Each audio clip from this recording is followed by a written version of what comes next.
তো চলো দেখে নেওয়া যাক তাহলে অ্যালকেন গুলোর জেনারেল আকৃতি কেমন হয়। সো এটা একটা মিথেন, এটা হচ্ছে ইথেন। সাধারণভাবে আমরা মিথেনকে লিখে থাকি CH4 এবং তার স্ট্রাকচার দিয়ে থাকি এরকম ভাবে, কিন্তু VSEPR থিওরি ফলো করলে দেখা যায় যে এখানে মিথেনের কার্বনটা হচ্ছে sp3 হাইব্রিডাইজড হয়ে থাকে এবং এটা চতুস্তলকীয় স্ট্রাকচার তৈরি করে, যেগুলো আগেই বলেছি। চতুস্তলকীয় স্ট্রাকচারটা কেমন সেটা এখানে দেখতে পাচ্ছ, অ্যাজ ইফ একটা ট্রাইপড আর উপরের দিকে একটা ক্যামেরা। এইগুলো হচ্ছে একটা ট্রাইপডের পার্ট আর উপরের দিকে আছে একটা ক্যামেরা, এরকম দেখতে লাগছে। সো এটা মিথেন অণুর 3 ডাইমেনশনাল স্ট্রাকচার, বন্ড অ্যাঙ্গেল গুলো দেওয়া আছে, বন্ড লেংথ গুলো দেওয়া আছে। মিথেন অণুর 3 ডাইমেনশনাল স্ট্রাকচারে বন্ড অ্যাঙ্গেল, বন্ড লেংথ। এটা হচ্ছে ইথেন অণু। ইথেন অণু আমরা জানি হচ্ছে C2H6, C2H6। এটাকে আমরা সাধারণভাবে লিখে থাকি এরকম ভাবে CH3, CH3। তো ইথেন অণুটাকে আমরা রিপ্রেজেন্ট করেছি 3 ডাইমেনশনাল ওয়েতে, এবং এটা হচ্ছে কার্বন কার্বন বন্ড। বিভিন্ন বন্ডের এখানে বন্ড লেংথ গুলো দেওয়া আছে, সবগুলোই হচ্ছে সিগমা বন্ড। এখানে সমস্ত বন্ড হচ্ছে সিগমা বন্ড। তো এই কার্বন গুলো সবগুলোই single bonded carbon, sigma bonded carbon, sigma single bonded carbon. তাই এগুলো সবগুলোই হচ্ছে sp3। এবং এই দিকের পার্টটাও আলাদা করে চতুস্তলকীয়, ওই দিকের পার্টটাও আলাদা করে চতুস্তলকীয়। অর্থাৎ এই পোর্শনটাও হচ্ছে একটা চতুস্তলকীয় স্ট্রাকচার তৈরি করে, আবার এই দিকের পোর্শনটা একটা চতুস্তলকীয় স্ট্রাকচার তৈরি করে, আর দুটো চতুস্তলকীয় স্ট্রাকচার মাঝখানে জোড়া লেগে আছে একটা কার্বন কার্বন বন্ডের থ্রু দিয়ে। এটা হচ্ছে ওদের অরবিটাল ডায়াগ্রাম, যেখানে আমরা দেখতে পাচ্ছি এই যে মাঝখানে আছে কার্বন, এই কার্বনের sp3 অরবিটালের সঙ্গে হাইড্রোজেনের 1s অরবিটাল। কার্বনের sp3, হাইড্রোজেনের 1s, এদের মধ্যে এই যে ওভারল্যাপ হয়েছে, ওভারল্যাপের ফলে তৈরি হচ্ছে কার্বন হাইড্রোজেন বন্ড।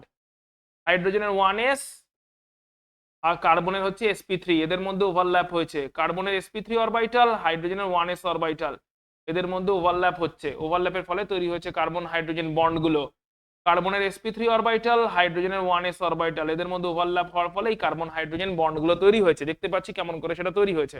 এখানেও সেম ওয়েতে কার্বনের sp3, হাইড্রোজেনের 1s, কার্বনের sp3, হাইড্রোজেনের 1s, এদের মধ্যে ওভারল্যাপ হচ্ছে। কার্বনের sp3, হাইড্রোজেনের 1s, কার্বনের sp3, হাইড্রোজেনের 1s, এই অরবিটালগুলোর মধ্যে ওভারল্যাপ হচ্ছে। হাইড্রোজেনের 1s, কার্বনের sp3, কার্বনের হচ্ছে sp3, হাইড্রোজেনের 1s, এই অরবিটালগুলোর মধ্যে ওভারল্যাপ হয়েছে। এখানে হচ্ছে একটা কার্বন আছে, এইখানে একটা কার্বন আছে। সো কার্বন কার্বন বন্ডেরটা কি হয়েছে, sp3, sp3। কার্বন কার্বন বন্ডটা হচ্ছে দেখে নাও sp3, sp3, ঠিক আছে। তো কার্বনের sp3 চারটে করে আছে, লেফট কার্বনেরও চারটে sp3, যার মধ্যে তিনটে আছে হাইড্রোজেনের সঙ্গে, একটা আছে কার্বন কার্বনে। রাইট কার্বনেরও চারটে sp3, যার মধ্যে তিনটে আছে হাইড্রোজেনের সঙ্গে, তিনটে আছে হাইড্রোজেনের সঙ্গে, আর একটা আছে হচ্ছে কার্বন কার্বনের সঙ্গে। তো এইভাবে হচ্ছে ইথেন এবং মিথেন অণুরা তৈরি হচ্ছে, যেখানে আমরা মেইনলি দেখতে পাচ্ছি কার্বনের সঙ্গে আছে হচ্ছে সিঙ্গেল বন্ড, যেখানে কিনা sp3, চতুস্তলকীয় জিওমেট্রি, 109.5 ডিগ্রি হচ্ছে বন্ড অ্যাঙ্গেল, এবং সেখানে হচ্ছে সিগমা বন্ডগুলো কেমন করে তৈরি হয়েছে, যেখানে কার্বনের সঙ্গে হাইড্রোজেন দুই রকমের সিগমা বন্ড তৈরি হচ্ছে। এক নাম্বার হচ্ছে বন্ধন, বন্ধনের প্রকৃতি কেমন থাকছে, কার্বন হাইড্রোজেন যেটা ওটা তৈরি হচ্ছে sp3 এর সঙ্গে 1s অরবিটালের ওভারল্যাপের ফলে। আর 2 নাম্বার কার্বন কার্বন যেটা ওটা তৈরি হচ্ছে sp3 এর সঙ্গে sp3 অরবিটালের ওভারল্যাপের ফলে। এই সব বন্ধন সবগুলোই সিগমা বন্ধন, প্রথমটাও সিগমা বন্ধন, পরেরটাও সিগমা বন্ধন, কিন্তু একটা তৈরি হচ্ছে sp3 1s, একটা একটা তৈরি হচ্ছে sp3 sp3। সো ডিফারেন্ট ওয়েতে কিন্তু সিগমা বন্ধনগুলো তৈরি হচ্ছে, আমরা দেখতে পেলাম অ্যালকেন মলিকুলগুলোতে ডিফারেন্ট ওয়েতে এই অ্যালকেন গুলো তৈরি হচ্ছে। সমবায়বতা মেইনলি এখানে হচ্ছে শৃঙ্খল ঘটিত একটা সমবায়তা দেখা যায়। শৃঙ্খল ঘটিত সমবায়তা মানে হচ্ছে সেখানে হচ্ছে পজিশন আইসোমারিজম। পজিশন আইসোমারিজম মানে কেমন করে দেখছি বলো আমরা, সরি চেন আইসোমারিজম। শৃঙ্খল মানে চেন, তো চেন আইসোমারিজম দেখাচ্ছে, চেন আইসোমারিজম বা শৃঙ্খল ঘটিত সমবায়বতা। চেন আইসোমারিজম দেখতে পাওয়া যায়, শৃঙ্খল গঠিত সমবায়বতা যেরকম দেখতে পাচ্ছি এখানে আছে 6টা কার্বনের চেন, দেখতে পাচ্ছি 6টা কার্বনের চেন আছে, আর এখানে 5টা কার্বনের চেন আছে, সঙ্গে একটা ব্রাঞ্চ আছে। টোটাল ফর্মুলা একই, হেক্সেন এবং 2 মিথাইল পেন্টেন, ফর্মুলা একই, কিন্তু স্ট্রাকচার ডিফারেন্ট। কেমন ভাবে ডিফারেন্ট, কার্বন নাম্বারের চেনে ডিফারেন্ট, তাই বলছে চেন আইসোমার। একটাতে 6টা কার্বনের চেন, একটাতে 5টা কার্বনের চেন, সঙ্গে একটা ব্রাঞ্চ। এখানে আবার ব্রাঞ্চের পজিশনটা ভ্যারি করে গেছে। এখানে ব্রাঞ্চটা আছে 1 নাম্বার কার্বন, 2 নাম্বার কার্বনে, 3 4 5। এখানে ব্রাঞ্চিংটা আছে 2 নাম্বার কার্বনে, এখানে আবার ব্রাঞ্চিংটা আছে 1 2 3 নাম্বার কার্বনে। তো ওটা 2 মিথাইল পেন্টেন, এটা 3 মিথাইল পেন্টেন। ক্লিয়ার। এখানে আবার 4টে কার্বনের চেন, সঙ্গে দুটো ব্রাঞ্চ হয়ে গেছে। চারটে কার্বনের চেন সঙ্গে দুটো ব্রাঞ্চ, দুটো আলাদা কার্বনের ব্রাঞ্চ, 2,3 ডাইমিথাইল বিউটেন। এখানেও চারটে কার্বনের চেন কিন্তু একই কার্বনের দুটো ব্রাঞ্চ, 2,2 ডাইমিথাইল বিউটেন।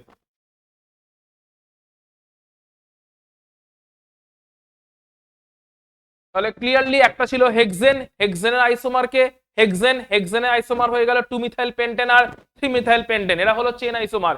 সঙ্গে হলো আবার 2,3 dimethyl butane and 2,2 dimethyl butane. এটাও বিউটেন, এটাও বিউটেন, দুটোই চারটে কার্বনের চেন, কিন্তু এটাতে মিথাইল গুলো দুটো আলাদা কার্বনে, এখানে মিথাইল গুলো দুটো সেমি কার্বনে। এইভাবে এরা চেন আইসোমারিজম দেখিয়ে থাকে, অ্যালকেন গুলো এইভাবে চেন আইসোমারিজম দেখিয়ে থাকে। চলে আসছে এখন একটা ইম্পর্টেন্ট অ্যাসপেক্টে, যেটা হচ্ছে অ্যালকেনের কনফরমেশন। কনফরমেশন মানেটা কি? কনফরমেশন হচ্ছে অ্যারেঞ্জমেন্ট, অর্থাৎ কার্বন কার্বন সিঙ্গেল বন্ডে রোটেশন হতে পারে। কেমন ভাবে রোটেশন হতে পারে সেটা দেখে নি। ইথেনের কনফরমেশনে আসার আগে আমরা দেখে নি ইথেনের ডিটেলসটা। সেটা হচ্ছে ইথেন C2H6। আমরা যদি নর্মাল ভাবে ডায়াগ্রাম ড্র করি, তাহলে নর্মাল ভাবে ডায়াগ্রাম ড্র করলে মানে মলিকুলটা স্ট্রাকচার ড্র করলে, যেটাকে আমরা বলে থাকি, শুরুতে বলেছিলাম এটাকে আমরা কি বলি, এটাকে বলি হচ্ছে আমরা গ্রাফিক্যাল ফর্মুলা। সমস্ত বন্ডকে শো করা হয়েছে, দিয়ে গ্রাফিক্যাল ফর্মুলা ড্র করা হয়েছে। যদি এখানে এই গ্রাফিক্যাল ফর্মুলাতে এই কার্বন কার্বন বন্ডটা দেখি, এটা একটা সিগমা বন্ড, তাই তো, এবং এটা সিঙ্গেল বন্ড। এই সিগমা বন্ড বা সিঙ্গেল বন্ড এরকম রোটেশন সম্ভব। সিগমা বন্ড বা সিঙ্গেল বন্ডে দেখো, পেনটাকে নিশ্চয়ই দেখলে বুঝতে পারছো, সিগমা বন্ড বা সিঙ্গেল বন্ড বরাবর কার্বন কার্বন সিগমা বন্ড বা কার্বন কার্বন সিঙ্গেল বন্ড বরাবর রোটেশন সম্ভব। কার্বন কার্বন সিগমা বন্ড বা কার্বন কার্বন সিঙ্গেল বন্ড বরাবর রোটেশন সম্ভব। কেমন ভাবে সম্ভব? পেনটাকে ফলো করো তাহলেই বুঝতে পারছো। তাহলে এখানে রোটেশন সম্ভব। রোটেশন হলে কি হবে? যেগুলো উপরে ছিল সেগুলো নিচে চলে আসবে, নিচের গুলোকে উপরে চলে আসবে।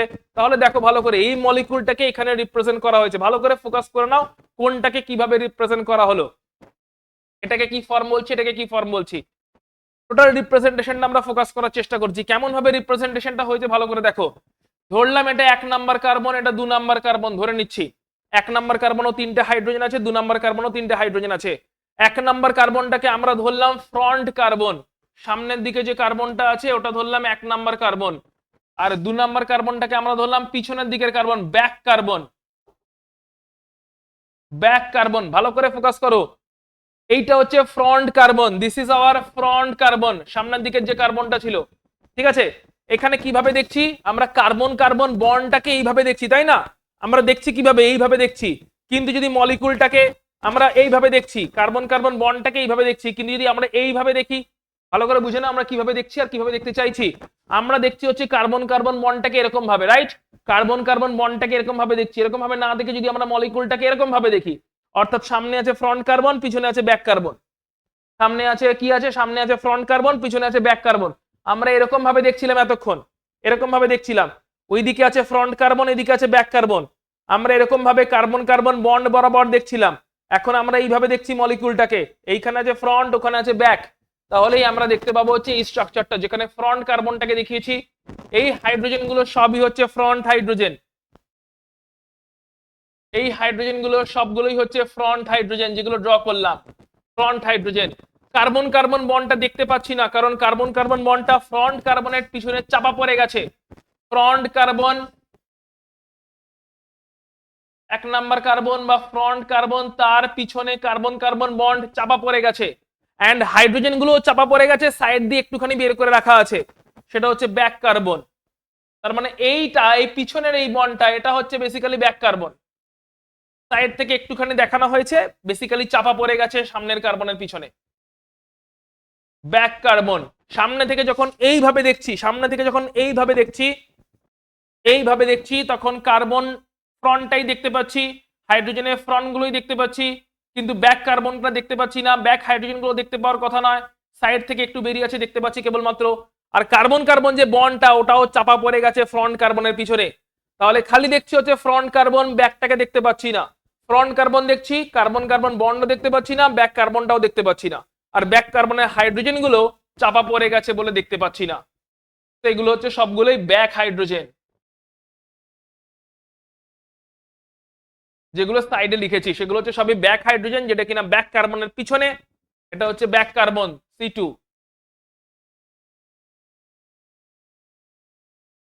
Back carbon C2। নিশ্চয়ই বুঝতে পারছো কোনটাকে মিন করছি। এই পিছনের যে কার্বনটা সাইড থেকে একটুখানি বেরিয়ে আছে। এটা হচ্ছে ব্যাক কার্বন C2। তাহলে ব্যাক কার্বনটা হচ্ছে C2, ফ্রন্ট কার্বন C1। এইভাবে দেখছি, তাই কার্বন কার্বন বন্ডকেও দেখতে পাচ্ছি না, ব্যাক কার্বনটাকেও দেখতে পাচ্ছি না, কার্বন কার্বন বন্ডকেও দেখতে পাচ্ছি না। আর ফ্রন্ট হাইড্রোজেন গুলো ঠিক পিছনেই, ব্যাক হাইড্রোজেন গুলো চাপা পড়ে গেছে, সাইড থেকে একটুখানি দেখতে পাচ্ছি। ফ্রন্ট হাইড্রোজেন গুলো ঠিক পিছনেই, ব্যাক হাইড্রোজেন গুলো পড়ে গেছে, তাই ফ্রন্ট হাইড্রোজেনের ঠিক পিছনেই ব্যাক হাইড্রোজেন পড়ে যাওয়ার জন্য সাইড থেকে একটুখানি দেখতে পাচ্ছি, পুরোটা ভালো করে দেখতে পাচ্ছি না। এই অ্যারেঞ্জমেন্টটাকে বলবো আমরা ইথেনের একটা কনফরমেশন। কি বলবো? This is one conformation. তাহলে এই কনফরমেশনটার নাম কি? এই কনফরমেশনটার নাম হচ্ছে ইক্লিপসড কনফরমেশন। ইক্লিপসড কনফরমেশন। কখন ইক্লিপসড? যখন ফ্রন্টের ঠিক পিছনে পিছনে ব্যাক হাইড্রোজেন গুলো বসে আছে। ফ্রন্ট হাইড্রোজেন, তার ঠিক পিছনে ব্যাক হাইড্রোজেন, ফ্রন্ট হাইড্রোজেন ঠিক তার পিছনে ব্যাক হাইড্রোজেন, ফ্রন্ট হাইড্রোজেন ঠিক তার পিছনে ব্যাক হাইড্রোজেন। অর্থাৎ ফ্রন্টের ঠিক পিছনে পিছনে ব্যাকটা বসে আছে, ফ্রন্ট হাইড্রোজেন তার পিছনে ব্যাক হাইড্রোজেন, ফ্রন্ট হাইড্রোজেন তার পিছনে ব্যাক হাইড্রোজেন। ফ্রন্টের ঠিক পিছনে পিছনে ব্যাকটা বসে আছে যখন, সেই কনফরমেশন, সেই অ্যারেঞ্জমেন্টটাকে বলা হয় এক্লিপসড কনফরমেশন। তাহলে কনফরমেশন মানে কি? অ্যারেঞ্জমেন্ট। এবারে কার্বন কার্বন বন্ডে রোটেশন হয়ে গেল। তো আমি অ্যাজিউম করে নিচ্ছি যে ব্যাক কার্বনের রোটেশনটা হয়েছে। এই ব্যাক কার্বনের রোটেশনটা হয়েছে, ব্যাক কার্বনটাই ঘুরেছে। তো এইটা ঘুরছে বেসিক্যালি, ব্যাক কার্বনটা রোটেট করে গেছে, ফ্রন্টটা ফিক্সড আছে। তো দেখে নি, ফ্রন্ট কার্বন যেখানে ছিল সেখানে ফিক্সড আছে, ফ্রন্ট কার্বনে কোনো রোটেশন হয়নি। ফ্রন্ট হাইড্রোজেন গুলো যেখানে ছিল সেখানেই ফিক্সড আছে।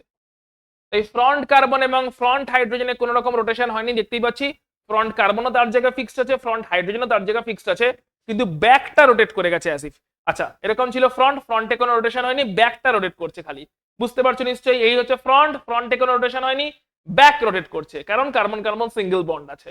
তো ফ্রন্ট যেরকম ছিল সেরকমই আছে, ব্যাক কার্বন রোটেট করছে ক্লকওয়াইজ বা অ্যান্টি ক্লকওয়াইজ, এবং ব্যাক কার্বন ক্লকওয়াইজ বা অ্যান্টি ক্লকওয়াইজ রোটেট করার জন্য কার্বন কার্বন সিঙ্গেল বন্ডে রোটেশন অ্যালাউড। অর্থাৎ এই রোটেশনটা হলো কেন, এইটা করতে পারলো কেন? কারণ rotation allowed in carbon carbon single sigma bond. এক বন্ধন যে সিগমা বন্ড, সেখানে কার্বন কার্বন বন্ডে রোটেশন বা ঘূর্ণনটা অ্যালাউড। এক নম্বর মানে এক বন্ধন, এক নম্বর বলছি এক বন্ধন। তো যেটা সিগমা বন্ড, সিগমা বন্ড এক বন্ধন, তাহলে সমযোজী এক বন্ধন যে সিগমা বন্ড, কার্বন কার্বন বন্ডে রোটেশনটা সেখানে অ্যালাউড। তো ফ্রন্ট কার্বনও ঘুরতে পারতো, এরকম করেও ঘোরাতে পারতাম। ফ্রন্টটাকে রোটেট করাচ্ছি, ব্যাকটাকে ফিক্স রাখছি। তো ফ্রন্ট কার্বনও ক্লকওয়াইজ অ্যান্টি ক্লকওয়াইজ ঘুরতে পারতো, কারণ কার্বন কার্বন বন্ডটা থ্রু দিয়ে ঘুরছে, কার্বন কার্বন বন্ডটাকে অ্যাক্সিস বানিয়ে ঘুরছে। তো কার্বন কার্বন বন্ডে রোটেশন অ্যালাউড বলে ফ্রন্ট কার্বন ঘুরতে পারছে, আবার ব্যাকটাও ঘুরতে পারতো। তো আমরা এখানে ব্যাক কার্বনটাকে রোটেট করিয়েছি। তো ধরলাম আমরা ক্লকওয়াইজ রোটেশন করিয়েছি, ব্যাক কার্বন ধরলাম ক্লকওয়াইজ রোটেশন করেছে 60 ডিগ্রি, 60 ডিগ্রি। তাহলে কোন হাইড্রোজেন কোথায় চলে আসবে? হাইড্রোজেন গুলোর নাম দিয়ে দিই। এটাকে ধরলাম আমি H ড্যাশ, এটা H ডাবল ড্যাশ, এটা H ট্রিপল ড্যাশ। তাহলে H ড্যাশ চলে এসছে এখন এইখানে, সাইড থেকে একটু দেখতে পাওয়া যাচ্ছে, ভালো রকমই এখন দেখতে পাওয়া যাচ্ছে। H double dash, H triple dash চলে এসছে এইখানে, আর H ডাবল ড্যাশ চলে গেছে এইখানে। তাহলে অরিজিনালি H ড্যাশ ছিল এইখানে, ঘুরে এইখানে চলে এসছে। অরিজিনালি H ডাবল ড্যাশ ছিল এইখানে, ট্রিপল ড্যাশ ছিল এইখানে, ঘুরে এইখানে চলে এসছে। অরিজিনালি H ডাবল ড্যাশ ছিল এইখানে, ঘুরে এইখানে চলে গেছে। কত ডিগ্রি ঘুরেছে? ক্লকওয়াইজ 60 ডিগ্রি রোটেশন হয়েছে, প্লাস 60 ডিগ্রি, কারণ ক্লকওয়াইজ ঘুরেছে তাই প্লাস। প্লাস 60 ডিগ্রি রোটেশন হয়েছে কার্বন কার্বন সিঙ্গেল বন্ডে, প্লাস 60 ডিগ্রি রোটেশন হয়েছে কার্বন কার্বন সিঙ্গেল বন্ডে, তার জন্য ঘুরে গেছে। কার্বন কার্বন সিঙ্গেল বন্ডে প্লাস 60 ডিগ্রি রোটেশন হয়েছে, তার জন্য এই পুরো জিনিসটা হয়েছে। দেখো H ড্যাশ যেখানে ছিল, H ড্যাশ কিন্তু ওখানে নেই, H ড্যাশ এখন এইখানে চলে এসছে। H ট্রিপল ড্যাশ যেখানে ছিল সেখান থেকে H ট্রিপল ড্যাশ এখানে চলে এসছে। H ডাবল ড্যাশ যেখানে ছিল সেখান থেকে H ডাবল ড্যাশ এখানে চলে গেছে। এখন কিন্তু ব্যাকের হাইড্রোজেন গুলোকে ভিজিবল। এখনো কি কি ভিজিবল নয়? ব্যাক কার্বনটা এখনো ভিজিবল নয়, কারণ ব্যাক কার্বন সেই পিছনেই যেরকম থাকা সেরকমই রয়ে গেছে। আর কার্বন কার্বন বন্ডটাও ভিজিবল নয়, কার্বন কার্বন বন্ডটাকেও দেখতে পাচ্ছি না, পিছনের কার্বনটাকেও দেখতে পাচ্ছি না, কারণ সামনের কার্বনের থ্রু দিয়ে দেখছি, এই সামনের কার্বনের থ্রু দিয়ে যখন দেখছি খালি সামনের কার্বনটাকেই দেখতে পাচ্ছি, সামনের হাইড্রোজেনগুলোকে দেখতে পাচ্ছি, কার্বন কার্বন বন্ডকেও দেখতে পাচ্ছি না, ব্যাক কার্বনকেও দেখতে পাচ্ছি না। এতক্ষণ পিছনের হাইড্রোজেনগুলোকেও দেখতে পাচ্ছিলাম না যখন ইক্লিপস ছিল, কিন্তু এখন 60 ডিগ্রি রোটেশন হওয়ার জন্য এখন হয়ে গেছে স্ট্যাগার্ড কনফার্মেশন, যেখানে পিছনের হাইড্রোজেনগুলো 60 ডিগ্রি রোটেশন করে যাওয়ার জন্য পিছনের দিক থেকে ভিজিবল হয়ে গেছে। এটাকে আমরা বলি স্ট্যাগার্ড কনফার্মেশন।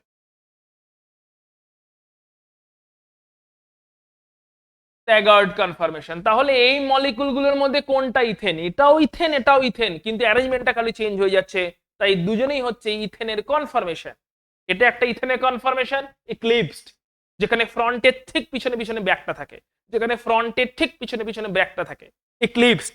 এটার একটা কনফার্মেশন স্ট্যাগার্ড, যেখানে ফ্রন্টের ঠিক পিছনে ব্যাক থাকে না, 60 ডিগ্রি সাইডে থাকে। ফ্রন্টের ঠিক পিছনে পিছনে ব্যাক থাকে না, 60 ডিগ্রি করে সাইডে সাইডে থাকে, যে কারণে ব্যাকটা ভিজিবল হয়, ব্যাক হাইড্রোজেন গুলো ভিজিবল হয়। ব্যাক কার্বন ভিজিবল নয়, কার্বন কার্বন বন্ড ভিজিবল নয়, কিন্তু ব্যাকের হাইড্রোজেন গুলো এই রোটেশন হয়ে যাওয়ার জন্য সাইড থেকে এখন ভিজিবল হয়ে গেছে। তো এই দুজন হচ্ছে দুটো অ্যারেঞ্জমেন্ট যাদেরকে আমরা বলি কনফার্মেশন। তো আমরা এখন কি করব, আমরা ইথেনের কতগুলো কনফার্মেশন হয় দেখব 60 ডিগ্রি করে রোটেট করাতে করাতে। কত ডিগ্রি? 60 ডিগ্রি করে রোটেট করাতে করাতে। তার আগে আমরা দেখে নেবো এতক্ষণ আমরা প্রথমে কিভাবে দেখলাম। প্রথমে মলিকুলটাকে আমরা 2D তে ড্র করেছিলাম, 2 ডাইমেনশনাল ড্র করেছিলাম, যেখানে নর্মাল ভাবে আমরা বন্ড ড্র করে থাকি। তারপরে তাকে নিয়ে এলাম 3 ডাইমেনশনাল ড্রয়িং এ, যে 3 ডাইমেনশনাল ড্রয়িং এ আমরা দেখতে পেলাম এক্লিপসড এবং স্ট্যাগার্ড কনফার্মেশন, যেখানে আমরা ফ্রন্ট কার্বনটাকে সোজাসুজি ভাবে দেখছি, তাই ব্যাকটাকেও দেখতে পাচ্ছি না। যেরকম আমি ঠিক ক্যামেরায় তোমার সঙ্গে সোজাসুজি ভাবে দেখছি, ঠিক একই রকম ভাবে ফ্রন্টটাকে সোজাসুজি দেখছি, তাই ব্যাক কার্বনটাও দেখতে পাচ্ছি না, আর কার্বন কার্বন বন্ডটাও দেখতে পাচ্ছি না। হাইড্রোজেনগুলোকে তখনই দেখতে পাচ্ছি যদি সেটা স্ট্যাগার্ডে থাকে। যদি ফ্রন্টের ঠিক পিছনেই হাইড্রোজেন থাকে, ব্যাকের হাইড্রোজেন, তাহলে সেটা ইক্লিপসড দেখতে পাচ্ছি না। কিন্তু যদি সাইডে থাকে 60 ডিগ্রি ঘুরে গিয়ে, তাহলে সেটা স্ট্যাগার্ড দেখতে পাচ্ছি হাইড্রোজেনগুলো। এইটা হচ্ছে আমাদের থ্রি ডাইমেনশনাল ভিউজ। এবারে আমরা এখন দেখব এই ভিউজ কত রকমের হতে পারে, কত রকম ভাবে আমরা এই মলিকুলটাকে দেখতে পারি। আমরা একটা হচ্ছে শহর্স প্রজেকশন ফর্মুলা, যেখানে আমরা এই যে কার্বন কার্বন বন্ডটা তো দেখতে পাচ্ছি না, তাই মলিকুলটাকে হালকা একটু ঘুরিয়ে দেবো। অর্থাৎ এরকম ভাবে আছে কার্বন কার্বন বন্ড দেখা যাচ্ছে না, এখন মলিকুলটাকে হালকা যদি একটু ঘুরিয়ে দিই, তাহলেই আমরা কার্বন কার্বন বন্ডটা ক্লিয়ার দেখতে পাবো। তো এতক্ষণ আমরা মলিকুলটাকে এরকম ভাবে দেখছি, এটা ফ্রন্ট কার্বন, এটা ব্যাক কার্বন, যেটাকে দেখতে পাওয়া যাচ্ছে না। এরকম ভাবে মলিকুলটাকে দেখছি, ফ্রন্ট কার্বনেও হাইড্রোজেন গুলো আছে, ব্যাক কার্বনেও হাইড্রোজেন গুলো আছে, ইক্লিপসডে বা স্ট্যাগার্ডে। এখন আমরা মলিকুলটাকে জাস্ট একটু এরকম ঘুরিয়ে দিচ্ছি, যাতে কার্বন কার্বন বন্ডটা এখন ভিজিবল হয়ে যায়, সেটাকে বলবো শহর্স কনফার্মেশন। চলে আসছি তাহলে শহর্স কনফার্মেশন। এখানে তো ডায়াগ্রাম দেওয়া আছে, আমরা চলে যাই আমাদের মতন করে, আমরা দেখব শহর্স কনফার্মেশন।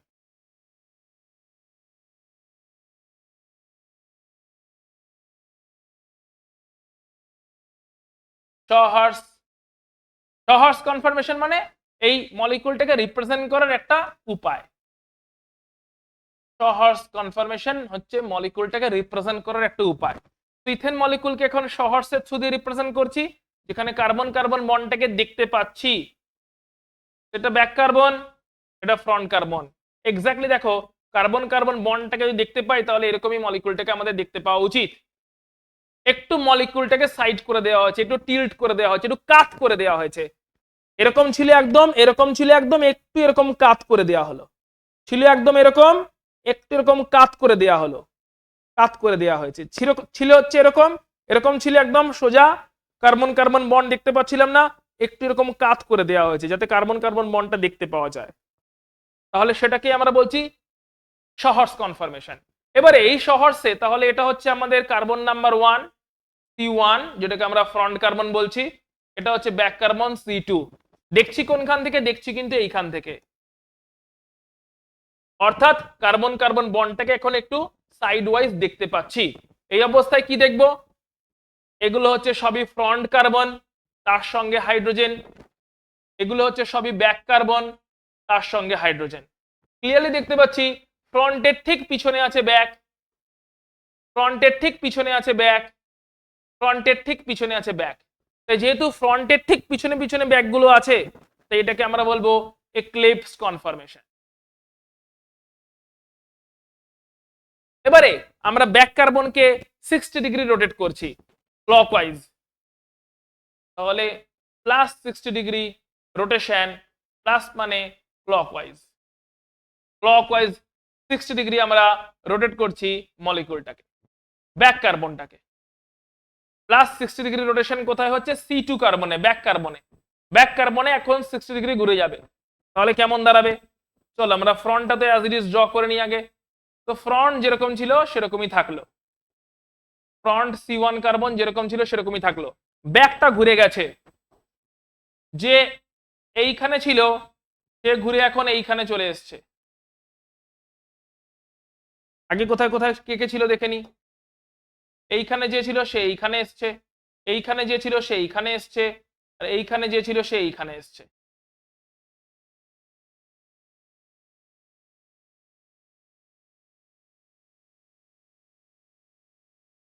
ক্লিয়ার? যে হাইড্রোজেন গুলো অন্য অন্য জায়গায় ছিল সেই হাইড্রোজেন গুলো অন্য অন্য জায়গায় চলে এসছে।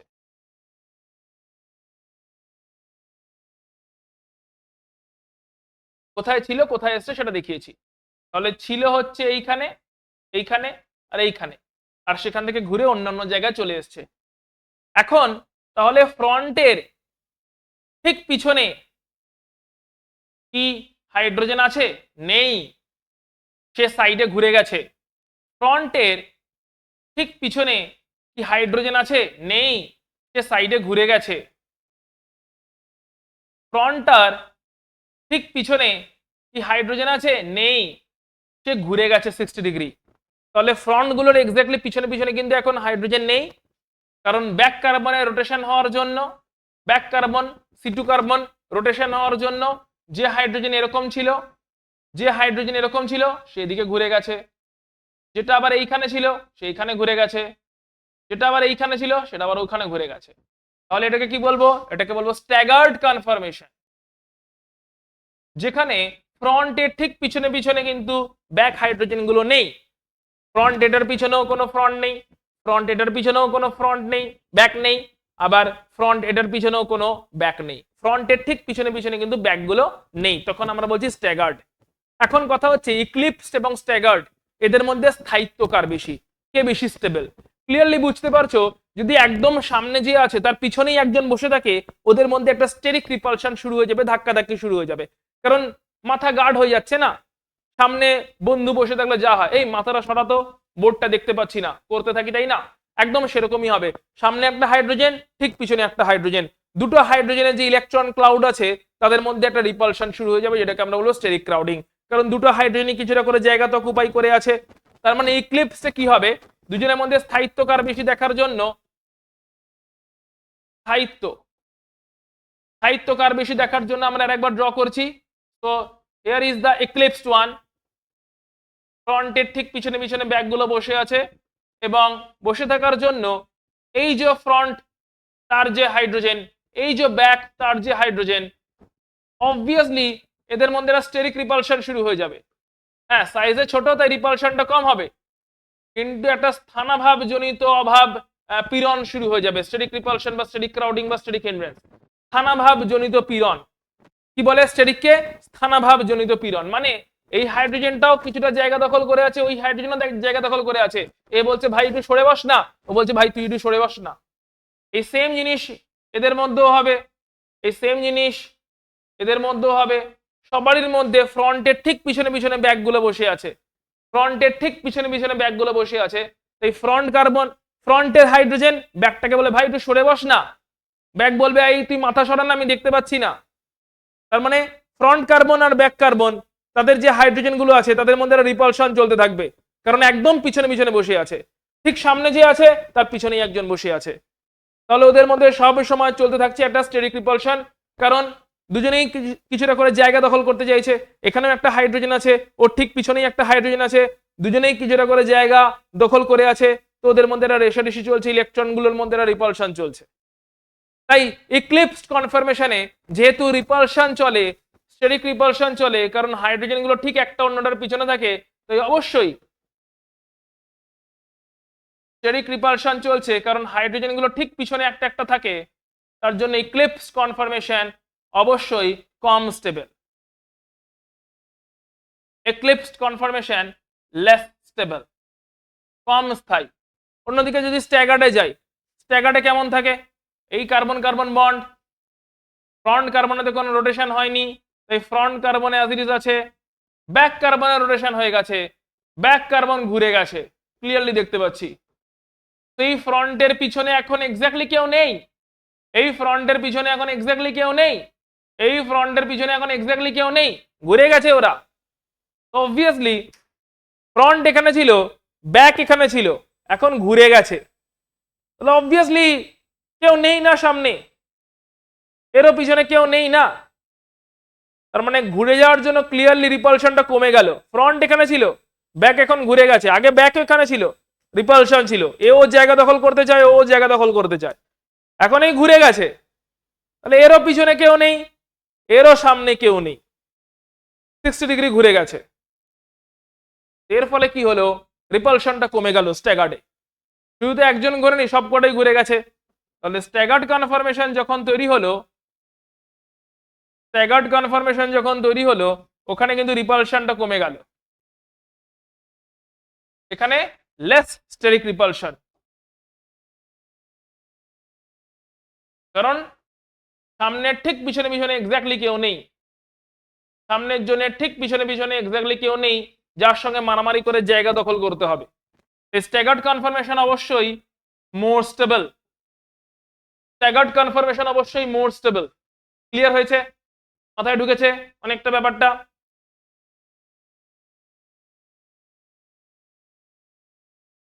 অনেক সময় ধরো ট্রেনে যাচ্ছে, একটা সিচুয়েশন বলছে, তাহলে ইক্লিপস স্ট্যাগারটা বুঝতে সুবিধা হবে। ট্রেনে করে যাচ্ছ, আরএসি পড়েছে, কি পড়েছে, আরএসি, একই সিটে দুজনকে শুয়ে যেতে হবে, দুজন বন্ধু যাচ্ছ, বা বাড়ির কারোর সাথে যাচ্ছ, ভাই বোন যাচ্ছ, দুই ভাই যাচ্ছ, দুই বোন যাচ্ছ, বা বাবা মার সাথে যাচ্ছ, বন্ধুদের সাথে যাচ্ছ, ট্রেনে আরএসি পড়ে গেছে, আরএসি সিট পড়েছে মানে একটাই সিটে দুজনকে যেতে হবে। স্লিপার কোচে আছো বা এসি কোচে আছো, স্লিপারে থাকো বা এসিতে থাকো, স্লিপার কোচে থাকো বা এসি কোচে থাকো, আরএসি মানে হচ্ছে একটাই কোচে দুজনকে যেতে হবে, একটাই স্লিপারে একটাই সিটে দুজনকে শুয়ে শুয়ে যেতে হবে। তো ইমাজিন করো একটাই সিট, এখন দুজনেই একই দিকে মাথা করে শুয়েছে, তো মাথার মধ্যে কাঁধে কাঁধে ঘষাঘষি হবে কিনা, ধাক্কা লাগবে কিনা, জায়গা পাওয়া যাবে? কিন্তু একজন যেদিকে মাথা করেছে অন্যজন সেদিকে পা করেছে, আর একজন যেদিকে পা করেছে অন্যজন সেদিকে মাথা করেছে, তাহলে আরামসে সেট হয়ে যাবে। কিন্তু যদি দুজনেই একই দিকে মাথা করে শোয়, একটা ছোট স্লিপার ক্লাসের যে কম চওড়া সিট আছে সেইখানে, স্লিপার ক্লাসের সিটগুলো এমন কিছু চওড়া হয় না, তো স্লিপার ক্লাসের ট্রেনের যে স্লিপার ক্লাস, সেখানে স্লিপার ক্লাসে যে সিটগুলো আছে যেগুলো কিনা এমনিতে অত চওড়া হয় না, সেখানে দুজনকে অ্যাকোমোডেট করতে হবে, কারণ আরএসি হয়ে গেছে, টিকিট কনফার্ম হয়নি, reservation against cancellation, that is RAC হয়ে গেছে মানে টিকিট কনফার্ম হয়নি, একটাই সিটে দুজনকে এখন যেতে হবে, অনেক দূর যেতে হবে, শুয়ে শুয়ে রাত কাটাতে হবে। তো তখন যদি দুজনেই একই দিকে মাথা করে শোয়, তাহলে অবশ্যই একজনের মাথা অন্যজনের মাথা, একজনের কাঁধের এরিয়াটা জায়গা পাবে না, অন্যজনের কাঁধের সঙ্গে ঘষাঘষি লাগবে, ধাক্কি লাগবে, কেউ ভালো করে শুতে পারবে না, ঘুম হবে না।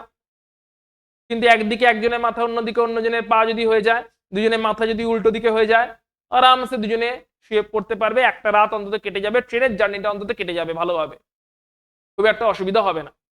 একদম স্ট্যাগারটা হচ্ছে এক, মানে দুজনের দুদিকে মাথা হয়েছে, দুদিকে পা, আর ইক্লিপসটা হচ্ছে দুজনে একই দিকে মাথা করে শুয়ে আছে। দুজনে একই দিকে মাথা করে শুয়ে থাকা মানে একজনের ঠিক পিছনে অন্যজন বা একজনের ঠিক পাশেই অন্যজন, এন্ড রিপালশন চলছে, ধাক্কাধাক্কি চলছে, লেস স্টেবল হবে। এখানে একজনের ঠিক পিছনে অন্যজন নেই, একজনের যেদিকে মাথা অন্যজনের সেদিকে পা হয়ে গেছে, একজনের যেদিকে মাথা অন্যজনের উল্টো দিকে মাথা। তাহলে যেহেতু দুজনের মাথাটা ঘুরে গেছে, ডাইরেকশন ঘুরে গেছে, একটা হাইড্রোজেন দেখো উপরে আছে, অন্য হাইড্রোজেন নিচের দিকে চলে গেছে, তাই না? ফ্রন্ট হাইড্রোজেন দেখো উপরে ছিল, ব্যাক কার্বনে দেখো হাইড্রোজেন নিচের দিকে এখন চলে গেছে। ফ্রন্ট কার্বনে হাইড্রোজেন উপরে ছিল, ব্যাক কার্বনে হাইড্রোজেন নিচের দিকে চলে গেছে, ক্লিয়ারলি দেখতে পাচ্ছি। একটা 180 অপোজিট সিচুয়েশন তৈরি হয়ে গেছে। তার জন্য কিন্তু 180 ডিগ্রি রোটেশন নিতে হয়নি, মাত্র 60 ডিগ্রি রোটেশন নিয়েছে। কত ডিগ্রি? মাত্র 60 ডিগ্রি রোটেশন নিয়েছে ব্যাক কার্বনে ক্লকওয়াইজ। তার জন্য পুরো একটা 180 ডিগ্রির অ্যান্টিতে চলে গেছে মলিকুলার অ্যারেঞ্জমেন্টটা, হাইড্রোজেনগুলোর অ্যারেঞ্জমেন্টটা, ডিফারেন্ট কনফরমেশন তৈরি হচ্ছে, স্ট্যাগার্ড কনফরমেশন। তাহলে অবশ্যই স্ট্যাগারটা মোর স্টেবল, ইক্লিপসটা লেস স্টেবল। আচ্ছা, এবারে এটাকে আমরা যদি সামনে থেকে যেরকম করে দেখছিলাম সেরকম করেই দেখা চালু রাখি, তাহলে আমরা পাবো আরো একটা projection formula, Newman projection formula. তাহলে এই প্রজেকশন ফর্মুলাগুলো কি? Sawhorse projection, Newman projection. একটা মলিকুলকে কত রকম ভাবে দেখতে পারি। মলিকুলকে কখনো এরকম সাইড ওয়াইজ দেখতে পারি, কার্বন কার্বন বন্ড এরকম করে আছে, সাইড থেকে দেখছি, যেটা কিনা আমরা সহর্সে দেখছিলাম, সাইড থেকে দেখছিলাম। মলিকুলটাকে আর কিভাবে দেখতে পারি? একদম সামনে থেকে দেখতে পারি, যেটা কিনা আমরা এইখানে দেখছিলাম। তো এইটাকে বলে নিউম্যান প্রজেকশন ফর্মুলা। তাই আমরা এখন সহর্সের নিউম্যান গুলো ড্র করার চেষ্টা করব। এক্লিপসড সহর্স আর স্ট্যাগার্ড সহর্স, ওদের আমরা এখন নিউম্যান ড্র করব। এই যে দেখতেই পাচ্ছি আমরা, সেটা হচ্ছে এক্লিপসড, এটা হচ্ছে কি এক্লিপসড। তো দিস ইজ সহর্স প্রজেকশন, যেখানে কিনা আমরা সাইড থেকে দেখি। এরকম ভাবে আমরা দেখছি বেসিক্যালি কার্বন কার্বন বন্ড বরাবর দেখছি, কার্বন কার্বন বন্ড বরাবর দেখছি সহর্স প্রজেকশন। কার্বন কার্বন বন্ড বরাবর দেখছি তখন বলছি সহর্স প্রজেকশন। কার্বন কার্বন বন্ড বরাবর যখন দেখছি তখন দেখতে পাচ্ছি ক্লিয়ারলি এর ঠিক পিছনে এটা বসে আছে, এটাও এরকম ভাবে আছে, ওটাও ওরকম ভাবে আছে, ঠিক পিছনে পিছনে বসে আছে। তো এদের মধ্যে তো একটু জায়গা নিয়ে দখলদারি হবেই, একই দিকে মাথা করে শুয়ে থাকার মতন। কিন্তু এদিকে সেটা নেই, এ আছে, এ তার 180 ডিগ্রি অপোজিটে ঘুরে গেছে, ওর ঠিক পিছনে কেউ নেই, আবার এরও ঠিক পিছনে কেউ নেই। না তো ওর ঠিক পিছনে কেউ আছে, না এর ঠিক পিছনে কেউ আছে। তো 180 ডিগ্রি ঘুরে গেছে, তার জন্য কিন্তু 180 ডিগ্রি ঘুরতে হয়নি, মাত্র 60 ডিগ্রি ঘুরেছে মলিকুলটা ক্লকওয়াইজ বা অ্যান্টি ক্লকওয়াইজে। ঘুরেছে কত? মাত্র 60 ডিগ্রি। তার জন্যই আমরা অ্যাপারেন্টলি 180 ডিগ্রি ঘুরে গেছে এরকম একটা ফিলিং পেয়ে গেছি, অ্যান্টি হয়ে গেছে, একজনের উপরে ব্যাক কার্বনে নিচে চলে গেছে। তো এটা স্ট্যাগার্ড মোর স্টেবল, এটা এক্লিপসড লেস স্টেবল।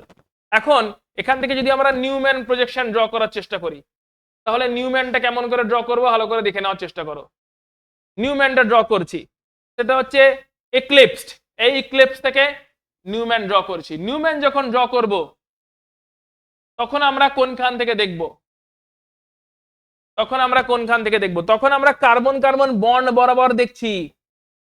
মানে প্রথমে যেরকম করে দেখেছিলাম, খালি ফ্রন্ট কার্বনটাই দেখতে পাবো, ব্যাকের কিছুই দেখতে পাবো না, কারণ এখন কার্বন কার্বন বন্ড বরাবর দেখছি।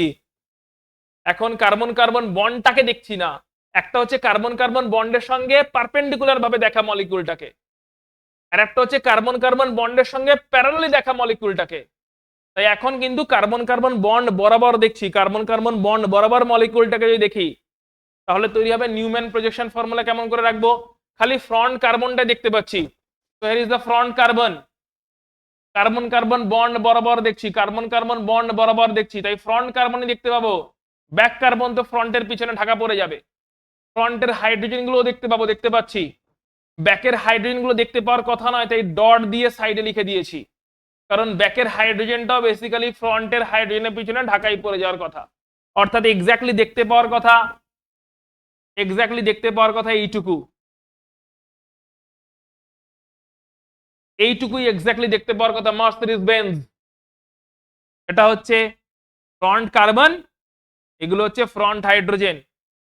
ফ্রন্ট কার্বনের পিছনে পড়ে গেছে ব্যাক কার্বন, মাঝখানে পড়ে গেছে কার্বন কার্বন বন্ডটা, আর হাইড্রোজেন গুলোরও ঠিক পিছনে পিছনে ব্যাক হাইড্রোজেন গুলো পড়ে গেছে, কিছুই দেখতে পাওয়া যাচ্ছে না। সামনে থেকে দেখলে শুধু এটুকু দেখতে পাচ্ছি, সামনে থেকে দেখলে। তো ব্যাকগুলোকে একটু সাইড করে দেখিয়ে দিয়েছি ডটেড দিয়ে, ডটেড ভাবে ব্যাকগুলোকে একটু সাইড করে দেখিয়ে দিয়েছি। সাইড করে ব্যাকগুলোকে একটু দেখিয়েছি মানে এটাই যে ঠিক পিছনে পিছনে আছে, আর ঠিক পিছনে পিছনে আছে মানেই এটা যেখানে ক্লিয়ার কাট স্টেরিক রিপালশন তৈরি হচ্ছে ফ্রন্ট আর ব্যাকের মধ্যে, স্টেরিক রিপালশন তৈরি হচ্ছে। তাই লেস স্টেবল, হাই নয়, এটা দুস্থিত, কারণ ফ্রন্ট আর ব্যাকের মধ্যে ক্লিয়ারলি স্টেরিক রিপালশন তৈরি হয়ে যাচ্ছে। এবারে ব্যাক কার্বন ঘুরে গেছে 60 degree clockwise,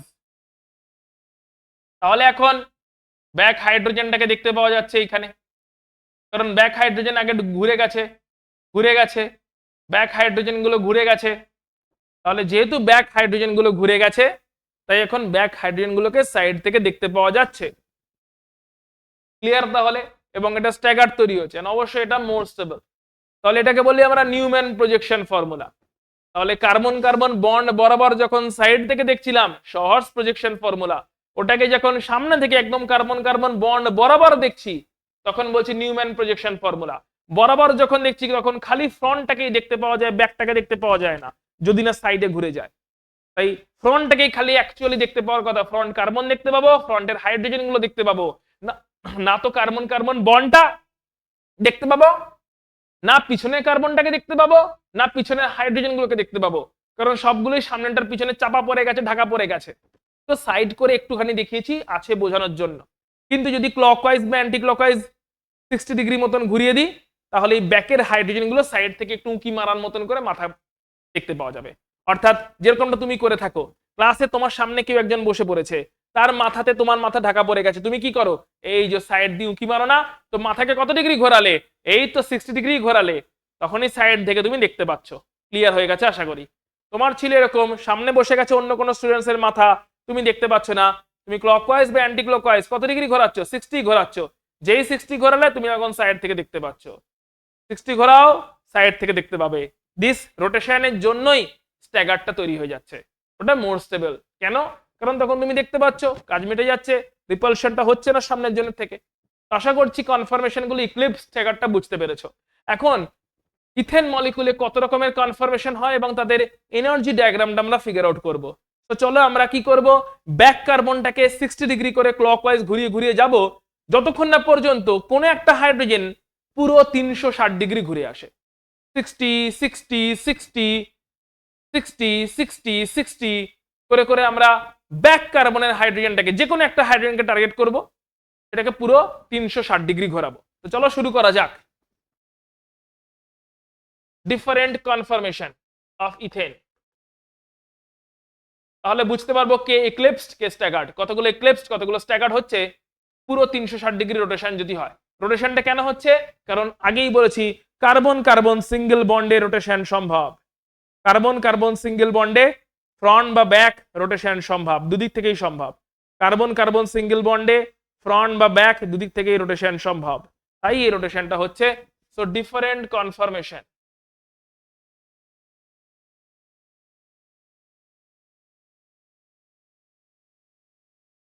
different types of confirmation. আচ্ছা, তো চলো শুরু করা যাক। এই যে কনফার্মেশন গুলো দেখতে পাচ্ছি, কি কি কনফার্মেশন?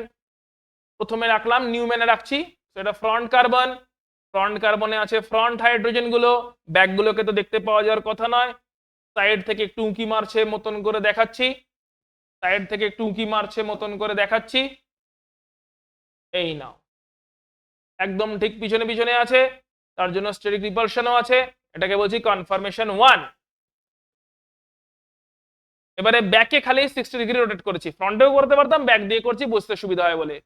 অপারেশনটা কি হচ্ছে, 60 ডিগ্রি করে ক্লকওয়াইজ রোটেশন হচ্ছে ব্যাক কার্বনে, 60 ডিগ্রি করে clockwise rotation, 60 degree clockwise rotation back carbon C2 কার্বনে।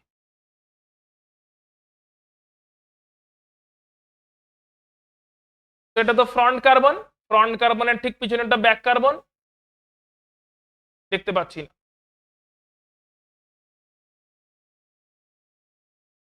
ওকে, রোটেশন করছি, দেখো তাহলে প্রথমে এটা পাবো আমরা, ফ্রন্টটাতে তো কোনো চেঞ্জ হচ্ছে না, ব্যাকে কি হয়ে যাচ্ছে, যেটা এই পিছনে ছিল সাইডে চলে এলো, যেটা এইখানে ছিল এইখানে চলে এলো, আর যেটা এইখানে ছিল এইখানে চলে গেল। তাহলে আগে কোথায় কোথায় ছিল ভালো করে দেখে নাও, যেটা বেসিক্যালি এইখানে ছিল সে চলে এসছে এইখানে, যেটা বেসিক্যালি এইখানে ছিল সে চলে এসছে এইখানে 60 ডিগ্রি রোটেশনের জন্য, আর যেটা বেসিক্যালি এইখানে ছিল ব্যাকে সেটা চলে এসছে এইখানে। তাহলে আশা করছি বুঝে গেছো কে কোথায় চলে গেছে। ফাইন, ফ্রন্টে যেরকম ছিল সেরকমই আছে সবকিছু। কনফার্মেশন 2, অ্যারেঞ্জমেন্ট গুলো খালি চেঞ্জ হয়ে যাচ্ছে, অ্যারেঞ্জমেন্ট গুলো খালি চেঞ্জ হয়ে যাচ্ছে। চলো আবার, তবে তো 60 ডিগ্রি রোটেশন হলো তাই না, ফার্দার 60 ডিগ্রি রোটেশন করছি, আবার আবার ক্লকওয়াইজ 60 ডিগ্রি রোটেশন করছি ব্যাক কার্বনে, একই কার্বনে হয়ে যাবে এবং একই ডাইরেকশনে হয়ে যাবে।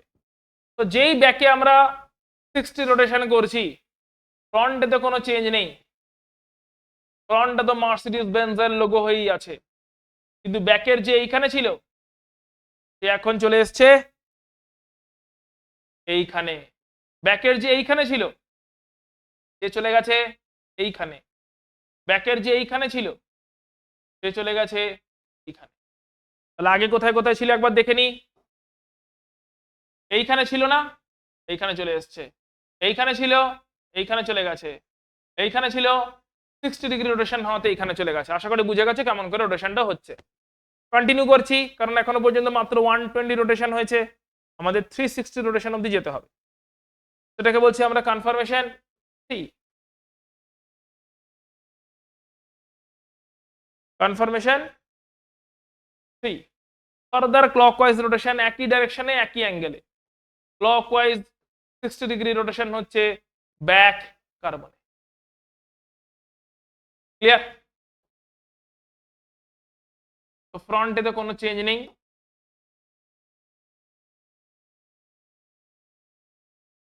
ব্যাকগুলো এখন আবার সাইডে চলে আসছে, সাইড থেকে উঁকি দিতে পারছে।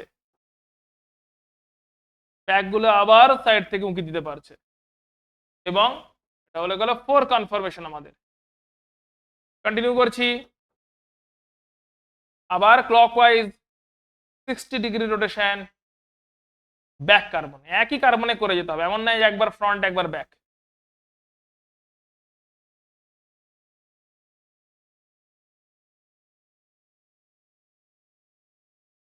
ফ্রন্টে তো কোনো চেঞ্জ নেই, ব্যাক তাহলে কেমন করে চেঞ্জ হয়ে যাচ্ছে? তো ব্যাক আবার পিছনে পিছনে চলে এলো, ব্যাক চলে এলো আবার পিছনে পিছনে। তাহলে 60 60 60 60 কনফার্মেশন এটা হয়ে গেল 5। চারটে 60 মানে 240 রোটেশন হয়ে গেছে, এখনো দুটো রোটেশন বাকি আছে। চলো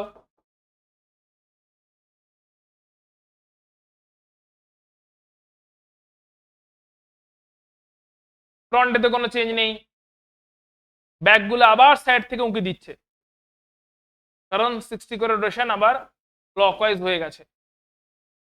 60 করে রোটেশন ক্লকওয়াইজ ডাইরেকশনে হয়ে গেছে ব্যাক কার্বনে। ব্যাক কার্বনে 60 করে রোটেশন হয়ে গেছে, 60 ডিগ্রি করে রোটেশন হয়ে গেছে, 60 ডিগ্রি করে রোটেশন হয়ে গেছে ব্যাক কার্বনে। বেশ, এখন অবধি 300 রোটেশন হয়েছে, আরো একটা বাকি আছে। আর এটা হয়ে গেল আমাদের কনফার্মেশন 6। আমাদের লাস্ট আরো একটা রোটেশন বাকি আছে, যেটা করলে আমরা বেসিক্যালি দেখো এটাতেই ফেরত যাব। যেটা করলে আমরা বেসিক্যালি দেখো এখান থেকে যদি এটাতে যাই, দেখো এটাতেই আবার 60 ডিগ্রি ক্লকওয়াইজ রোটেশন হলে ব্যাক কার্বনে আমরা আবার অরিজিনালটাতেই ফেরত চলে গেলাম, এক নাম্বারটাতেই ফেরত চলে গেলাম। বিশ্বাস হলো না? চলো একটা কার্বনকে ট্র্যাক করি, তাহলেই বুঝতে পারা যাবে। এই কার্বনটা, এই একটা হাইড্রোজেন, এই হাইড্রোজেনটা এখানে এখানে ছিল, ওই হাইড্রোজেনটাই এখানে 60 ডিগ্রি ঘুরে এখানে গেল, ওই হাইড্রোজেনটাই 60 ডিগ্রি ঘুরে এখানে গেল, ওই হাইড্রোজেনটাই 60 ডিগ্রি ঘুরে এখানে গেল, ওটাই এখন 60 ডিগ্রি ঘুরে এখানে, আর ওটাই আবার 60 ডিগ্রি ঘুরে এখানে, এবং আবার ওটা 60 ঘুরলে এখানে চলে আসবে। তো হাইড্রোজেনটা ঘুরলে কেমন করে ভালো করে দেখে নাও। এইখানে ছিল, এইখান থেকে এইখানে এলো, সেখানে আবার এইখানে এলো, আবার এইখানে এলো, আবার এইখানে এলো, আবার এইখানে এলো, আবার এইখানে ফেরত গেল। এইভাবে ঘুরে গেছে হাইড্রোজেনটা। যে কোনো একটা হাইড্রোজেনকে ধরে দেখালাম। একইভাবে ব্যাকের অন্য হাইড্রোজেনটাও ঘুরেছে, এটা এখানে এসছে, তারপরে এখানে গেছে, তারপরে এখানে গেছে, তারপরে এখানে গেছে, তারপরে এখানে এসছে, লাস্টে এখানে আবার ফেরত এসছে। সেরকম করে অন্য হাইড্রোজেনটাও কিন্তু ঘুরে গেছে, অ্যান্ড 3 নম্বরটাও একইভাবে ঘুরেছে। তাই আলটিমেটলি আমরা আবার 1 নম্বর কনফার্মেশনে ফেরত চলে এলাম। তাহলে টোটাল কতগুলো কনফার্মেশন পেয়েছি? টোটাল দেখে নাও 360 রোটেশন হয়ে গেছে, কিন্তু 60 প্লাস 60 120 প্লাস 180 প্লাস হচ্ছে এখানে চলে এসছে 240, এখানে 300, এন্ড ফাইনাল 60 তে আমরা 360 ডিগ্রি রোটেশন পেয়ে গেছি, যেখানে অরিজিনাল অবস্থা আবার ফেরত পেয়ে গেছি। এখন আমাদের জানতে হবে এর মধ্যে কোনটা ছিল এক্লিপসড, কোনটা হচ্ছে স্ট্যাগার্ড।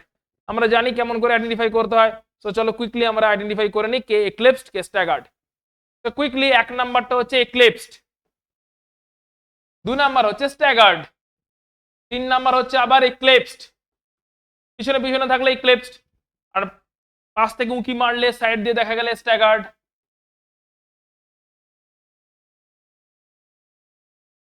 দেন এটা আবার ইক্লিপসড, এটা আবার স্ট্যাগার্ড, এন্ড ফাইনালি আবার ইক্লিপসে ফেরত এসেছি। তাহলে এদের মধ্যে কে মোর স্টেবল কে লেস স্টেবল আমরা জানি, অলরেডি পড়ে নিয়েছি যে এক্লিপস গুলো লেস স্টেবল, এদের এনার্জি বেশি। স্ট্যাগার্ড গুলো মোর স্টেবল, এদের এনার্জি কম। এক্লিপস গুলো লেস স্টেবল, ওদের এনার্জি বেশি। স্ট্যাগার্ড গুলো মোর স্টেবল, ওদের এনার্জি কম। আচ্ছা, এদের মধ্যে আরো একটা সিমিলারিটি দেখো, সবকটা এক্লিপস একই রকম দেখতে লাগছে, ওদের এনার্জি একই রকমের। যেরকম দেখো এক্লিপসড 1 3 5 ফাইনালি আবার 1, সবকটা দেখো একই রকমের দেখতে ইক্লিপসড। 1ও যেরকম দেখতে, 3ও একই রকম দেখতে, 5ও একই রকম দেখতে, আবার 1। দ্যাট ইজ এরা একই রকমের দেখতে, একই রকমের এদের অ্যারেঞ্জমেন্ট, একই রকমের এদের এনার্জি। এই 1 3 5 এগেন 1, ওদের এনার্জি লেভেল সেম, কারণ ওরা একই রকমের অ্যারেঞ্জমেন্টে আছে ইক্লিপসড। ইক্লিপসড এর মধ্যেও ভ্যারাইটি হতে পারে, কিন্তু এখানে আমরা দেখতে পাচ্ছি 1 3 5 7 বা 1 3 5 এবং আবার 1, এরা একই রকমের এক্লিপসড অ্যারেঞ্জমেন্টে আছে, তাই এদের এনার্জি লেভেল সেম। এরা সবগুলোই একই রকমের আনস্টেবল এবং এদের সবগুলোর এনার্জি বেশি এবং সেই এনার্জি লেভেলটা এদের সেম। আবার অন্যদিকে আমরা দেখতে পাচ্ছি স্ট্যাগার্ড 2, স্ট্যাগার্ড 4, স্ট্যাগার্ড 6, এদেরও আবার দেখতে পাচ্ছি স্ট্যাগার্ড অ্যারেঞ্জমেন্টটা পুরো same to same. So here is our 2, here is 4, here is 6, 2 4 6, এদের অ্যারেঞ্জমেন্ট দেখো আবার সেম টু সেম। তো এদের কনফার্মেশন বা এদের arrangement, staggered arrangement same to same হওয়ার জন্য এরাও হচ্ছে আবার সেম এনার্জির। তার মধ্যে এক্লিপস গুলোর এনার্জি বেশি, এক্লিপসের এনার্জি বেশি, কারণ এক্লিপস গুলো কি, এক্লিপস গুলো হচ্ছে লেস স্টেবল, তাই এনার্জি বেশি। স্ট্যাগার্ড গুলো এনার্জি কম, কারণ ওরা মোর স্টেবল।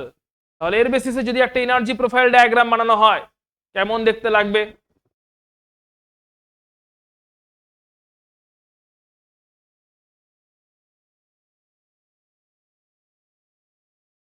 এনার্জি প্রোফাইল ডায়াগ্রাম একটা যদি বানাই কেমন দেখতে লাগবে দেখে নি।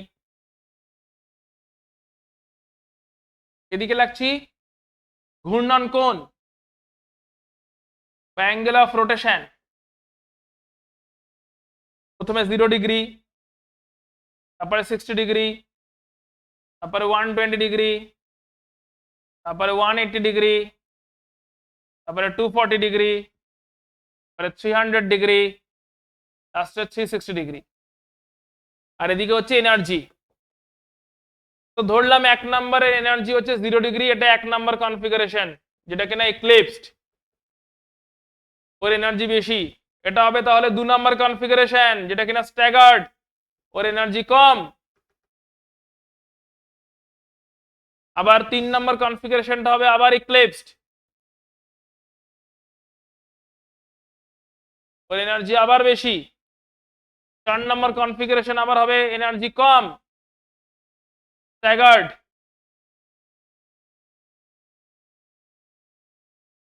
5 নম্বরের আবার হবে এনার্জি বেশি এবং সেটা ইক্লিপসড।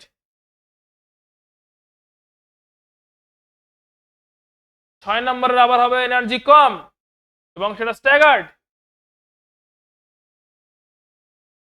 এবং আবার 1 নম্বর তারপর আমরা ফেরত পাবো,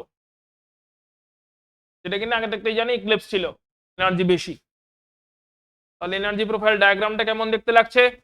1 নাম্বার থেকে 2 নাম্বার থেকে 3 number, 4 number, 5 number, 6 number, 7 number. তো this is the energy profile diagram of. এগুলো একটু উপরে উঠে গেছে, একটু নিচে নামতো, এগুলো একটু নিচে নিচে নামিয়ে দিই, কারণ একই এনার্জি লেভেলে আছে। তো এটা হচ্ছে আমাদের 5 নাম্বার এক্লিপসড, এটা হচ্ছে আমাদের আবার 1 নাম্বার ফেরত পেয়েছি এক্লিপস। তো ক্লিয়ারলি 1 3 5 1 সবগুলো এক্লিপসড, 2 4 6 স্ট্যাগার্ড। এক্লিপসড এর এনার্জি বেশি কারণ স্টেবিলিটি কম, স্ট্যাগার্ড গুলোর এনার্জি কম কারণ স্টেবিলিটি বেশি। This is the energy profile diagram of ethane মলিকুলের কনফরমেশনাল রোটেশন। এই এনার্জি প্রোফাইল ডায়াগ্রামটা থ্রু দিয়ে কি বুঝতে পারছি?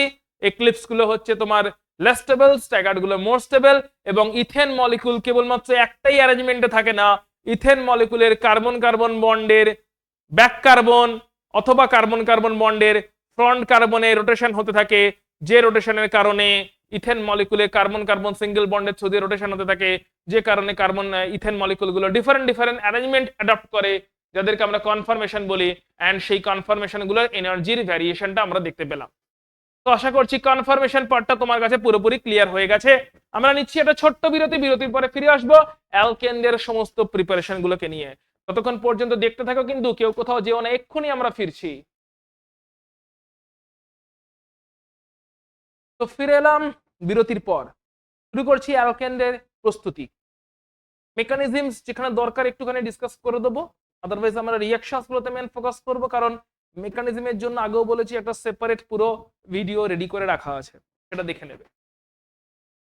অ্যালকেনের সাধারণ প্রস্তুতি, প্রথমটা হচ্ছে হাইড্রোজেনেশন। নাম থেকে বুঝতে হবে হাইড্রোজেনেশন মানে কি, হাইড্রোজেন যুক্ত হয়ে যাবে। কেমন করে যুক্ত হয়ে যাবে, কেমন করে যুক্ত হয়ে যাবে?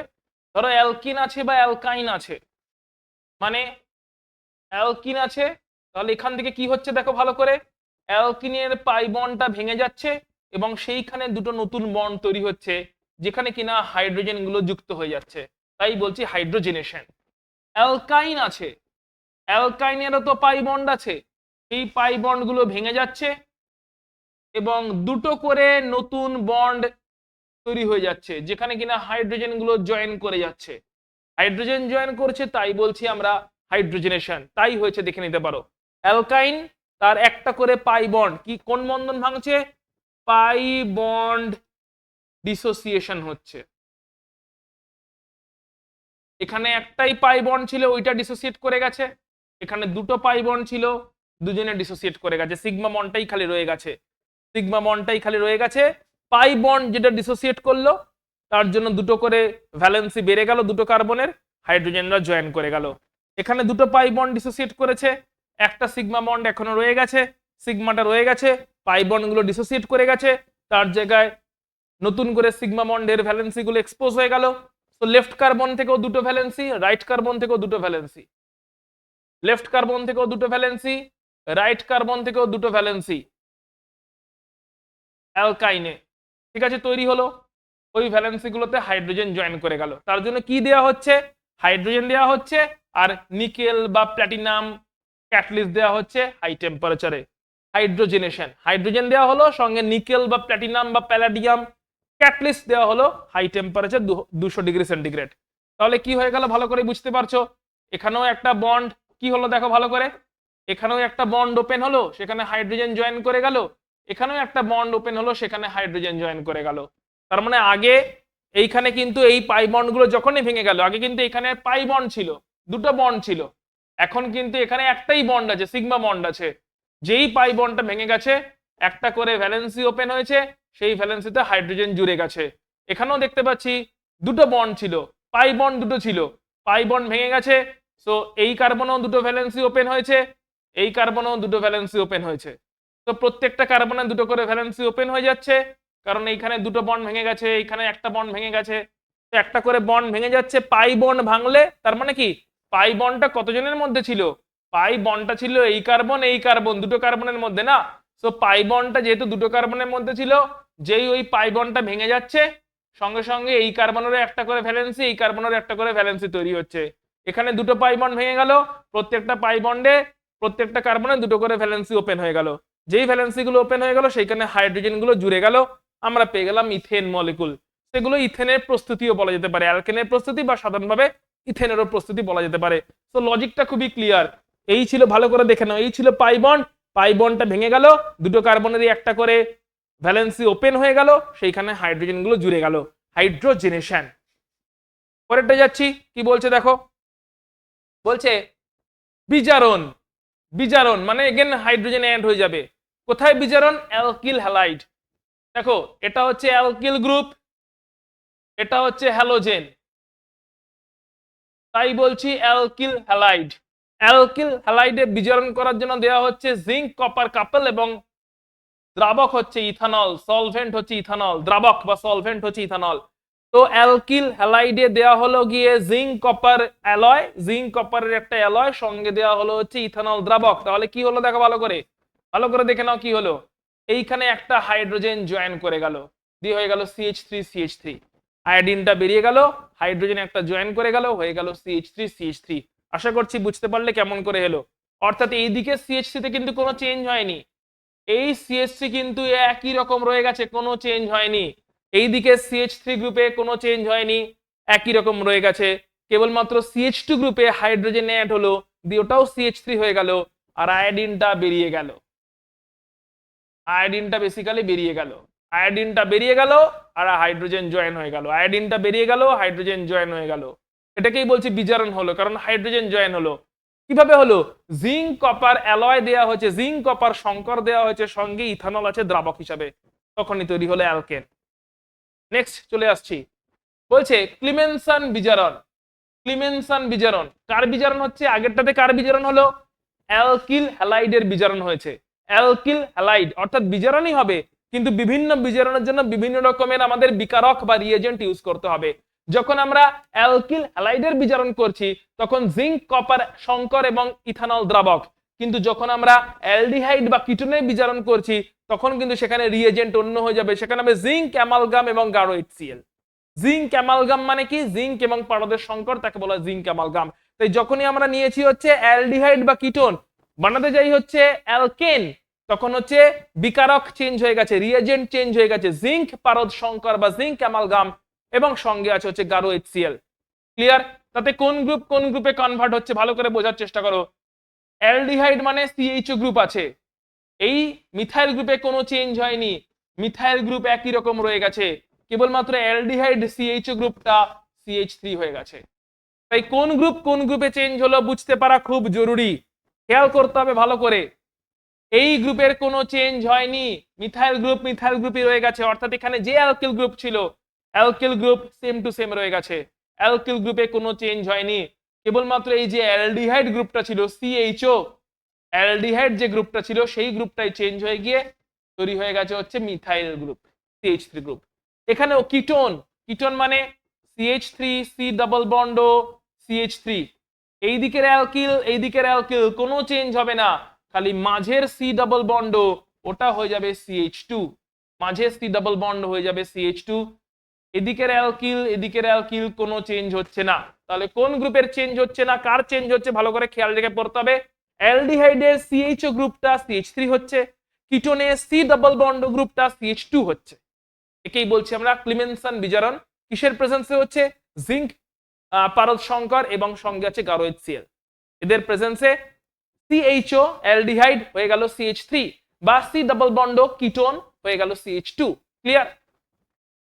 পরেরটা মুভ করছি, বলছে লাল ফসফরাস এবং HI দিয়ে বিজারণ, অর্থাৎ বিভিন্ন রকমের বিজারণ চলছে। এখন দেখব লাল ফসফরাস এবং HI সেটার মাধ্যমে বিজারণ। তার জন্য কি নেওয়া হয়েছে? অ্যালকোহলের বিজারণ হতে পারে বা অ্যালকিল হ্যালাইডের বিজারণ হতে পারে, অ্যালডিহাইডের বিজারণ হতে পারে। কাদের কাদের হতে পারে দেখি। দেখো অ্যালকোহল, কারণ OH আছে মানে অ্যালকোহল, OH আছে মানে হচ্ছে অ্যালকোহলের বিজারণ হতে পারে। অ্যালকিল হ্যালাইডের বিজারণ হতে পারে, কারণ হ্যালাইড আছে মানে অ্যালকিল হ্যালাইডের বিজারণ হতে পারে। অ্যালডিহাইডের বিজারণ হতে পারে। কিটো গ্রুপের মানে C ডাবল বন্ড কিটো গ্রুপের বিজারণ হতে পারে, বা কার্বক্সিলিক অ্যাসিড গ্রুপের বিজারণ হতে পারে। এই এতগুলো গ্রুপের বিজারণ করার জন্য কি বিকারক ইউজ করতে পারি আমরা? রেড ফসফরাস এবং HI। তো রেড ফসফরাস HI দেওয়া হয়েছে এবং মোটামুটি 150 ডিগ্রি সেন্টিগ্রেড উত্তপ্ত করা হচ্ছে। তাহলে হাইড্রোজেনটা কি হচ্ছে ভালো করে দেখে নাও, HI দেওয়া হয়েছে না, সো এইখানে H এবং OH জল তৈরি করে বেরিয়ে যাচ্ছে, আয়োডিনটা সরি এখানে কি হচ্ছে, একটা এই হাইড্রোজেনটা এখানে জয়েন করছে, একটা হাইড্রোজেন জয়েন করেছে, হয়ে যাচ্ছে মিথেন। আর অন্য হাইড্রোজেনটার সঙ্গে OH-টা বেরিয়ে যাচ্ছে হচ্ছে জল তৈরি করে, দুটো আয়োডিন বেরিয়ে যাচ্ছে আয়োডিন মলিকুল তৈরি করে, অর্থাৎ একটা হাইড্রোজেন জয়েন করে গেল। ক্লিয়ার হয়েছে মাথায়? এখানে কি হলো, এখানে একটা হাইড্রোজেন জয়েন করে গেল, সবগুলোতেই হাইড্রোজেন জয়েন করে যাচ্ছে। ঠিক আছে, ক্লিয়ার হয়েছে? এখানে ছিল CHO তো বিজারিত হলে আমরা একটু আগেই পড়েছি CH3 হয়, সেটা আমরা ক্লিমেনসন দিয়ে করি বা রেড ফসফরাস এবং HI দিয়ে করি। তার সঙ্গে কি এখানে C ডাবল বন্ড বিজারিত হলে তো আমরা পড়েইছি CH2 হয়। তো যেভাবেই বিজারিত হোক না কেন COOH বিজারিত হলেই CH3 হবে। তো বিজারণটা ক্লিমেনসনে হয়েছিল জিঙ্ক পারদের সংকর, জিঙ্ক অ্যামালগাম বা জিঙ্ক পারদের সংকর, এবং তার সঙ্গে ছিল গাঢ় HCl। এখন সেই একই বিজারণ হতে পারে রেড ফসফরাস এবং এইচআই দিয়ে। তার মানে রেড ফসফরাস বা এইচআই দিয়ে আমরা যদি অ্যালকোহলকে হিট করি তাহলে ওইচটা বেরিয়ে যায়, সেখানে ঢুকে যায় একটা হাইড্রোজেন, ওইচটা অন্য একটা হাইড্রোজেনের সঙ্গে বেরিয়ে যায় দিয়ে জল তৈরি করে। যদি অ্যালকিল হ্যালাইডকে হিট করি তাহলে এইচটা ঢুকে যায়, আয়োডিনটা বেরিয়ে যায়, আয়োডিন তৈরি করে I2 তৈরি করে, এইচটা ঢুকে যায়, তাহলে তৈরি হয়ে গেল অ্যালকেন। যদি অ্যালডিহাইড গ্রুপ হয় সেটা CH3 গ্রুপে পরিণত হয়। যদি কিটো C ডাবল বন্ড ও গ্রুপ হয় সেটা CH2 গ্রুপে পরিণত হয়। যদি COOH কার্বক্সিলিক অ্যাসিড গ্রুপ হয় সেটা CH3 গ্রুপে পরিণত হয়, সঙ্গে কিছু বাই প্রোডাক্ট তৈরি হচ্ছে। তাহলে কোন গ্রুপ কোন গ্রুপে পরিণত হচ্ছে? রেড ফসফরাস এবং এইচআই দেওয়াতে আশা করি ক্লিয়ার। এখানে ভালো করে বলো তো বিজারক কে? এইচআই হচ্ছে বিজারক, রেড ফসফরাস তো কেবলমাত্র ক্যাটালিস্টের কাজ করছে, কিন্তু মেন বিজারক হচ্ছে যেখান থেকে হাইড্রোজেনটা আসছে, মেন বিজারকটা কে? এইচআই হচ্ছে মেন বিজারক। পরেরটা যাচ্ছি, বলছে গ্রিগনার্ডের আদ্র বিশ্লেষণ। তো গ্রিগনার্ড কাকে বলে আগে জানি, ভালো করে দেখে নাও গ্রিগনার্ড কাকে বলে। গ্রিগনার্ড রিয়েজেন্ট কাদেরকে বলে? Very powerful reagent.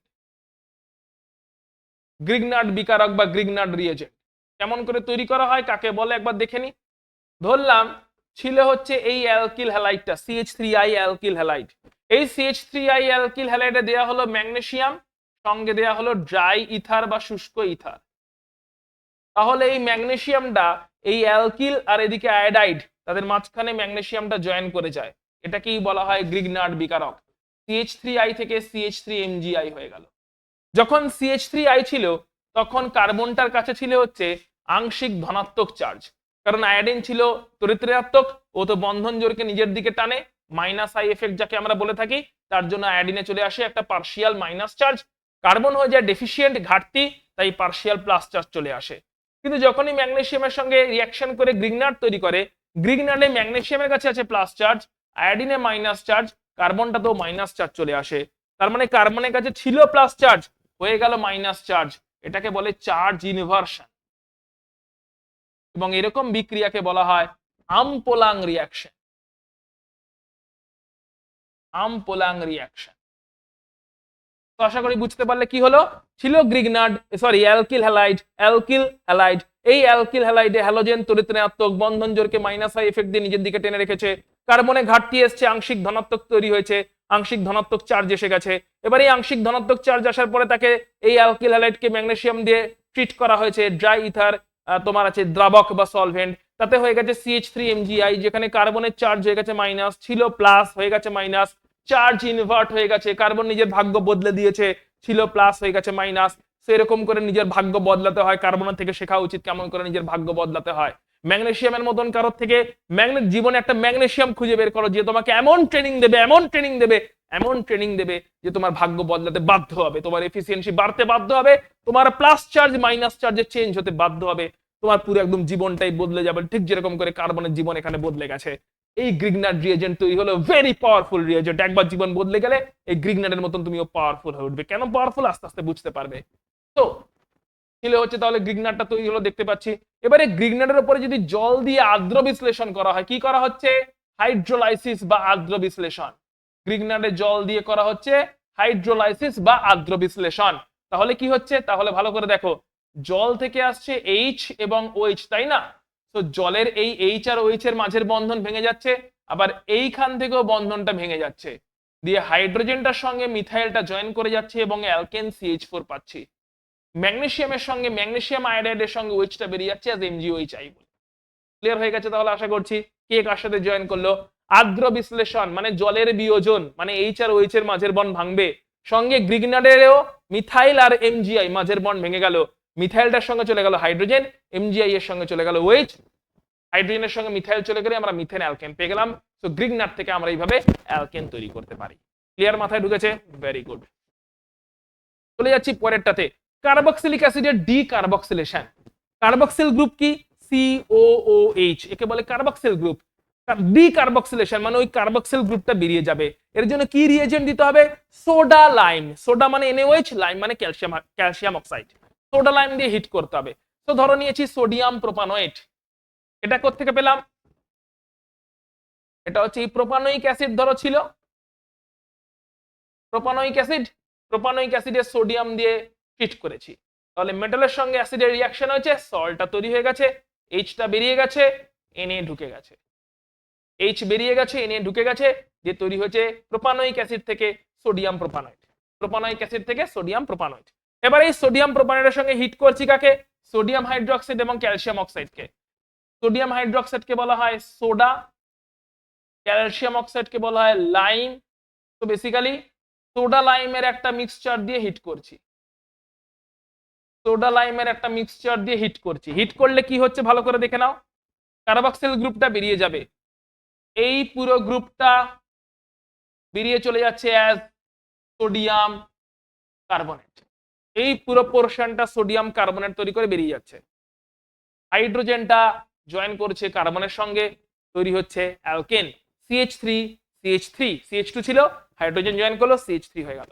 তো ছিল CH3 CH2 COONA, পুরো কার্বক্সিল গ্রুপটা বেরিয়ে গেল সোডিয়াম হাইড্রোক্সাইডের সঙ্গে রিঅ্যাকশন করে অ্যাজ সোডিয়াম কার্বনেট। যেই বেরিয়ে গেল, হাইড্রোজেনটা জয়েন করলো CH3 CH3, আমরা পেয়ে গেলাম অ্যালকেন। খুবই সহজ সহজ রিঅ্যাকশন। পরেরটাই যাচ্ছি, হচ্ছে উডস বিক্রিয়া, খুব ইম্পর্টেন্ট বিক্রিয়া। এটা লেখা আছে, এখানে লেখা থাক, আমরা সেপারেটলি আমাদের মতন করে বুঝে নিই।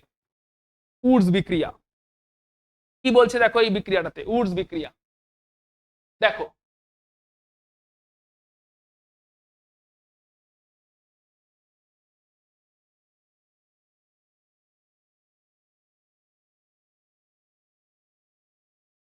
ধরলাম এটা একটা অ্যালকিল হ্যালাইড, সঙ্গে 2 মোল সোডিয়াম নেওয়া হয়েছে এবং আরো 1 মোল অ্যালকিল হ্যালাইড নেওয়া হয়েছে।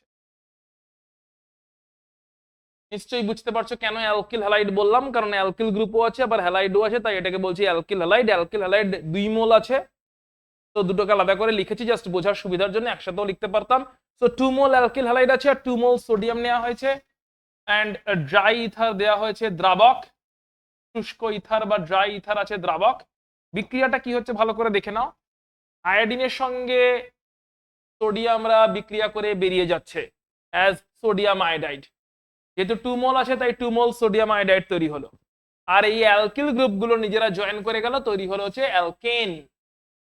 অ্যালকিল গ্রুপগুলো জয়েন করে গেল, তৈরি হয়ে গেল অ্যালকেন। মানে এই অ্যালকিলটা একটা অ্যালকিল হ্যালাইড থেকে এসেছে, অন্য অ্যালকিলটা একটা অ্যালকিল হ্যালাইড থেকে এসেছে, মাঝের বন্ডটা নতুন তৈরি হয়েছে, এটা হচ্ছে উডস রিঅ্যাকশন। আশা করি রিঅ্যাকশনটা ক্লিয়ার। 1 নম্বর এক্সাম্পল দেখলাম, আর একটা এক্সাম্পল চলো দেখে নি, তাহলে পুরোপুরি ক্লিয়ার হয়ে যাবে।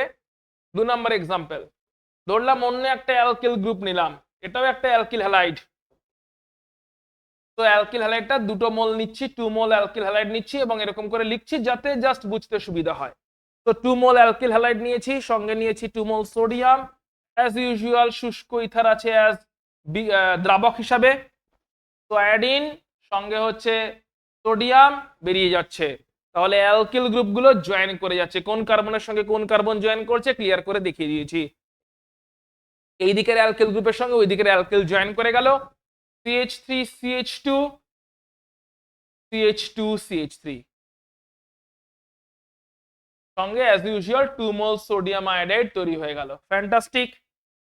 তাহলে এই দিকেরটা একটা অ্যালকিল গ্রুপ, এই দিকেরটা একটা অ্যালকিল গ্রুপ, এই দিকের অ্যালকিল গ্রুপটা এসছে একটা অ্যালকিল হ্যালাইড থেকে, ওই দিকের অ্যালকিল গ্রুপটা এসছে আর একটা অ্যালকিল হ্যালাইড থেকে। আশা করি মাথায় ঢুকলো। তো তাহলে প্রথম দুটো বিক্রিয়া পরিষ্কার বোঝা গেল যে এই অ্যালকিলটা এসছে এই দিকের অ্যালকিল হ্যালাইড থেকে, আর ওই দিকের অ্যালকিলটা এসছে ওই দিকের অ্যালকিল হ্যালাইড থেকে, এবং তারা জয়েন করে গিয়ে তৈরি হয়েছে। আচ্ছা, এবারে দেখো এখানে টুইস্টটা কোথায়। টুইস্টটা হচ্ছে এইখানে কতগুলো কার্বন ছিল, 1 কার্বন ছিল, এখানে 2 কার্বনের চেন ছিল, তৈরি হয়েছে এখানে 2 কার্বন, এখানে তৈরি হচ্ছে 4 কার্বন চেন। তার মানে ক্লিয়ারলি কার্বন নাম্বার ডাবল হয়ে গেছে। তার মানে উডস বিক্রিয়ায় কার্বন সংখ্যা দ্বিগুণ হয়ে যায়, চেনের লেংথ বেড়ে যায়, কার্বন সংখ্যা দ্বিগুণ হয়ে যায় এবং চেনের লেংথ বেড়ে যায়। একটা কার্বন থেকে 2টো কার্বনের চেন তৈরি হলো, ডাবল হলো। 2টো কার্বনের চেন অলরেডি ছিল, পুরো অ্যালকিল হ্যালাইডে 2টো কার্বনের চেন অলরেডি ছিল, সেখান থেকে 4টে কার্বন চেনের অ্যালকেন তৈরি হলো, কার্বন নাম্বার ডাবল হলো। তার মানে ক্লিয়ারলি বলতে পারছি উডসে কার্বন নাম্বার ডাবল হয়। ডাবল মানে সবসময়তেই ইভেন তৈরি হবে, কার্বন সংখ্যা যদি দ্বিগুণ তৈরি হয় তার মানে সবসময়তেই বলতে পারি আমরা এখানে হচ্ছে ইভিন। ইভিন ইভিনের বাংলা কি রে? Odd even. অড মানে হচ্ছে অড আর ইভিনের বাংলা কি মনে পড়ছে না, মৌলিক আর যৌগিক, না না, অড আর ইভিন, জোর বিজোর, রাইট। তো সবসময়তেই জোড় সংখ্যা বিশিষ্ট জোড় সংখ্যা বিশিষ্ট সবসময়তেই কি হচ্ছে, জোড় সংখ্যা বিশিষ্ট কার্বন পরমাণু তৈরি হচ্ছে। সবসময়তেই কি হচ্ছে, জোড় সংখ্যা বিশিষ্টই কার্বন পরমাণু কিন্তু জোড় সংখ্যা, আচ্ছা এরকম করে লিখি, জোড় সংখ্যা কার্বন পরমাণু বিশিষ্ট অ্যালকেন তৈরি হচ্ছে। জোড় সংখ্যক কার্বন পরমাণু বিশিষ্ট অ্যালকেন তৈরি হচ্ছে। জোড় সংখ্যক কার্বন পরমাণু বিশিষ্ট অ্যালকেন তৈরি হচ্ছে। আশা করছি তাহলে মাথায় ঢুকে গেল যে কি আমি বলতে চাইছি। তাহলে এখানে ছিল একটা কার্বনের চেন, দুটো কার্বনের চেন হলো, দুটো থেকে চারটে কার্বনের চেন হলো, মানে কার্বন সংখ্যা দ্বিগুণ হচ্ছে। এক থাকলে দুই হচ্ছে, দুই থাকলে চার হচ্ছে, তিন থাকলে ছয় হবে, চার থাকলে আট হবে। সবসময়তেই দুই, চার, ছয়, আট জোড় সংখ্যক কার্বন পরমাণু বিশিষ্ট অ্যালকেন তৈরি হচ্ছে। উডস রিঅ্যাকশন, এটাই উডসের লিমিটেশন। যদি বিজোড় সংখ্যক তৈরি করতে হয়, কেউ যদি খুব স্মার্ট হয় সে বলবে স্যার এটা এমন কি ব্যাপার, এখানেও যে অ্যালকিল হ্যালাইড নিয়েছেন এক কার্বন, এখানেও অ্যালকিল হ্যালাইড সেমই নিয়েছেন এক কার্বন, তাই এক আর এক যোগ করে দুই তৈরি হয়েছে, তাই না? এদিকেও তো ওয়ান কার্বনে ছিল, সেম অ্যালকিল হ্যালাইডে ছিল। আচ্ছা এদিকেও নিয়েছে দুই কার্বনের চেনের অ্যালকিল হ্যালাইড, এদিকেও নিয়েছেন দুই কার্বন চেনের অ্যালকিল হ্যালাইড, তাই তো দুই আর দুই যোগ করে চার কার্বন চেনের অ্যালকেন হয়েছে। তো অড কেন বানাতে পারবেন না? অড অড মানে বাংলাটা কি রে? আরে ইভিন আর অডের বাংলা মনে পড়ছে না, কি অবস্থা আমার রে, হায় হায় হায় হায়। ইভিনের বাংলা কি জানো? ইভিন এক্ষুনি তো মনে পড়লো, ও হ্যাঁ হ্যাঁ কি জানো, ইভিন ইভিন ইভিন হচ্ছে জোর জোর জোর, ঠিক ঠিক ঠিক ভুলেই গেছি বাংলা। ইভিন হচ্ছে জোর সংখ্যক আর অড হচ্ছে বিজোড় সংখ্যক, ঠিক বললাম তো নাকি রে? যা যা, হ্যাঁ ঠিকই তো, ইভিন অড জোর বিজোড়, তাই তো। প্রাইমটা তো মৌলিক সংখ্যা, না না ওটা না, ইভিন অড মানে জোর বিজোড়, কনফিউজ হয়ে গেছি, বাংলা একদম মনেই পড়ছে না, ছি ছি কি অবস্থা আমার। জোর বিজোড়, কারেক্ট, জোর বিজোড়। ওকে, তো তাহলে কি হচ্ছে, তাহলে আমরা বলি, তাহলে হচ্ছে এই যে জোর বিজোরের ব্যাপারটা দেখে নাও। তাহলে তাহলে ওয়ান কার্বন চেন মিলে তৈরি হচ্ছে two carbon chain, two carbon chain মিলে তৈরি হচ্ছে ফোর কার্বন চেন। তাহলে স্যার এমন করা যাক না কেন, ওয়ান কার্বন চেনও নি আর টু কার্বন চেনও নি, তাহলেই তো তাদের মধ্যে উডস করলে থ্রি কার্বন চেন পেয়ে যাবো, যেটা কিনা বিজোড় সংখ্যক কার্বন। তো ট্রাই করে দেখা যাক কি হবে। 3 নাম্বার রিঅ্যাকশনটা আমরা করছি, যেখানে আমরা একটা ওয়ান কার্বন চেনের অ্যালকিল হ্যালাইড নিলাম, এখানে ওয়ান কার্বন চেনের অ্যালকিল হ্যালাইড, সঙ্গে অ্যাজ ইউজুয়াল 2 মোল সোডিয়াম রাখলাম, সঙ্গে নিলাম টু কার্বন চেনের অ্যানাদার অ্যালকিল হ্যালাইড, মানে ডিফারেন্ট, এটা আগেরটা কিন্তু সবই সেম সেম ছিল, ওয়ান কার্বন চেন একই ছিল, এখন ডিফারেন্ট নিলাম টু কার্বন চেনের অ্যালকিল হ্যালাইড, এই এক্সপেকটেশন নিয়ে যে এদের মধ্যে যদি ড্রাই ইথার দেওয়া হয়, শুষ্ক ইথার দেওয়া হয়, দিয়ে উডস রিঅ্যাকশন করা হয়, তাহলে বোধহয় আমাদের ইচ্ছা অনুযায়ী মলিকুল গুলো এরকম ভাবে বিক্রিয়া করে যাবে, 2 মোল সোডিয়াম আয়োডাইড অ্যাজ ইউজুয়াল বেরিয়ে যাবে, আর অ্যালকিল গ্রুপ গুলো জয়েন করে যাবে। কেমন ভাবে জয়েন করবে? অ্যালকিল গ্রুপ গুলো এই অ্যালকিল এক কার্বন আর এই অ্যালকিল দুই কার্বন এদের মধ্যে জয়েন হয়ে যাবে, দিয়ে বোধহয় আমরা এই তিন কার্বন চেনের অ্যালকেনটা পেয়ে যাব, যেখানে এই দিকেরটা হচ্ছে একটা অ্যালকিল হ্যালাইড থেকে এসছে ওয়ান কার্বন চেনটা থেকে, এদিকটা হচ্ছে টু কার্বন চেন থেকে এসছে আর একটা অ্যালকিল হ্যালাইড থেকে এসছে।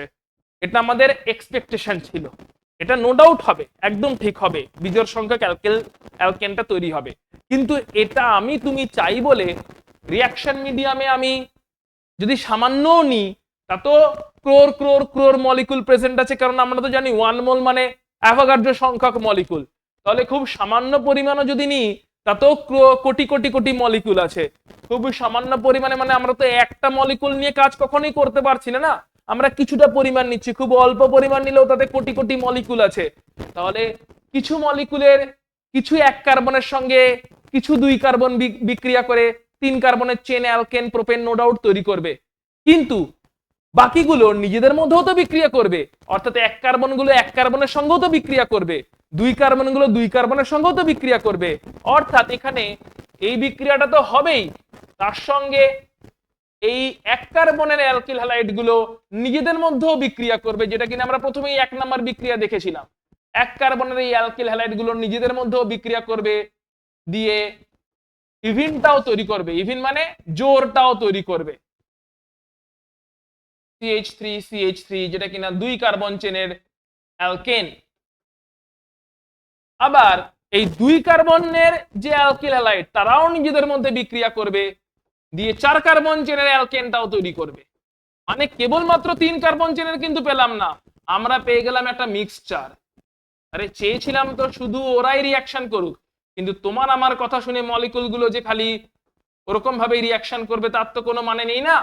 মলিকুল গুলো তো নিজের মর্জিতে রিয়াকশন করবে, আমাদের বুঝে নিতে হবে আমাদের তাতে সুবিধা হলো কি অসুবিধা হলো। তার মানে ক্লিয়ারলি ভালো করে দেখে নেওয়ার চেষ্টা করে এই জায়গাটা। আমি তুমি চাইছিলাম খালি এইটার সঙ্গে এইটার বিক্রিয়া হোক, খালি এইটার সঙ্গে এইটার বিক্রিয়া হোক, তাহলে আমরা 3 কার্বন চেন পেয়ে যাব। কারণ এখানে আছে 1 কার্বন, এখানে আছে 2 কার্বন, জুড়ে গেলে হয়ে যাবে 3 কার্বন।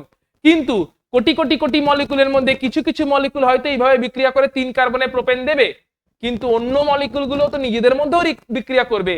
তাই এই 1 কার্বন মিথাইল আয়োডাইডের সঙ্গে আর একটা 1 কার্বন মিথাইল আয়োডাইড তাদের মধ্যেও বিক্রিয়া হবে, যে 2 কার্বনের চেন ইথেনও তৈরি হবে। আবার 2 কার্বনের ইথাইল আয়োডাইডের সঙ্গে 2 কার্বনের ইথাইল আয়োডাইড তাদের মধ্যেও বিক্রিয়া হবে, যে তাদের মধ্যে বিক্রিয়া হয়ে 4 কার্বনেরও চেন তৈরি হবে, যেগুলো কিনা আগে একটা একটা করে তৈরি হচ্ছিল। তাহলে এখন খালি কিন্তু আমরা কোনো একটা অ্যালকেনকে পেলাম না, আমরা এখন পেলাম বেসিক্যালি হচ্ছে 3 কার্বন 2 কার্বন এবং 4 কার্বন অ্যালকেনের একটা মিশ্রণ বা মিক্সচার। কিন্তু যখন জোর তৈরি করছিলাম তখন কিন্তু যেটা চাই সেটাই পাচ্ছিলাম, কারণ এটাও যা এটাও তাই, জোর তৈরি হচ্ছিল যেটা চাই একটাই পাচ্ছিলাম, এটাও যা এটাও তাই, জোর তৈরি হচ্ছিল যেটা চাই সেটাই পাচ্ছিলাম। যেই বিজোড়টা তৈরি করতে গেলাম তখন দেখলাম একটাকে পেলাম না, খালি বিজোড়টাকে পেলাম না, সঙ্গে মিক্সচারও পেয়ে গেলাম। উডসের থ্রু দিয়ে তাহলে বুঝলাম বিজোড় সংখ্যক কার্বন পরমাণু বিশিষ্ট অ্যালকেনকে প্রিপারেশন করা ডিফিকাল্ট। বিজোড় সংখ্যক কার্বন পরমাণু বিশিষ্ট, বিজোড় সংখ্যক যদি হয়ে যায় তাহলে বিজোড় সংখ্যক কার্বন পরমাণু বিশিষ্ট অ্যালকেনকে উডসের থ্রু দিয়ে কিন্তু প্রিপেয়ার করাটা ডিফিকাল্ট হয়ে যাচ্ছে। ক্লিয়ার? তাহলে উডস রিঅ্যাকশন এবং তার লিমিটেশনটা দেখলাম। চলে আসছি আমরা কোলবে তড়িৎ বিশ্লেষণ। কোলবেটা খুব ইম্পর্টেন্ট রিঅ্যাকশন, দেখে নাও ভালো করে কেমন করে হয়। পুরো মেকানিজমটা এটা আমরা দেখে নেব। প্রথমে রিঅ্যাকশনটা কেমন করে হয় দেখে নি। নেওয়া হয়েছে পটাশিয়াম অ্যাসিটেট CH3COOH হলে হতো অ্যাসিটিক অ্যাসিড, H এর জায়গায় এখন K হয়ে গেছে পটাশিয়াম অ্যাসিটেট CH3COOH, এটাকে বলি আমরা অ্যাসিটিক অ্যাসিড। অ্যাসিটিক অ্যাসিড তৈরি হলো, এখন সেখানে হাইড্রোজেনটা চলে গেল CH3COOH এর জায়গায়, পটাশিয়াম ঢুকে গেছে হচ্ছে CH3COOK। তড়িৎ বিশ্লেষণ করলে কি হয়, কে কে বেরিয়ে যায়, K প্লাসটা আয়ন তৈরি করে বেরিয়ে যায়, আর এই কার্বক্সিল গ্রুপটা কার্বন ডাই অক্সাইড গ্যাস তৈরি করে বেরিয়ে যায়, আর এই দুটো অ্যালকিল গ্রুপ নিজেদের মধ্যে জয়েন করে যায়, দুটো অ্যালকিল নিজেদের মধ্যে জয়েন করে যায়, দিয়ে তৈরি করে দেয় হচ্ছে অ্যালকেন মলিকুল। এটা হচ্ছে জেনারেল ভাবে হয়। মেকানিজমে চলে আসছি। তো মেকানিজম কেমন করে হয়, বিক্রিয়ার ক্রিয়া কৌশল কেমন করে হয় দেখো। জলীয় দ্রবণ নিয়েছি, তড়িৎ বিশ্লেষণ করবো মানে অবশ্যই জলীয় দ্রবণ নেব। তাহলে জলীয়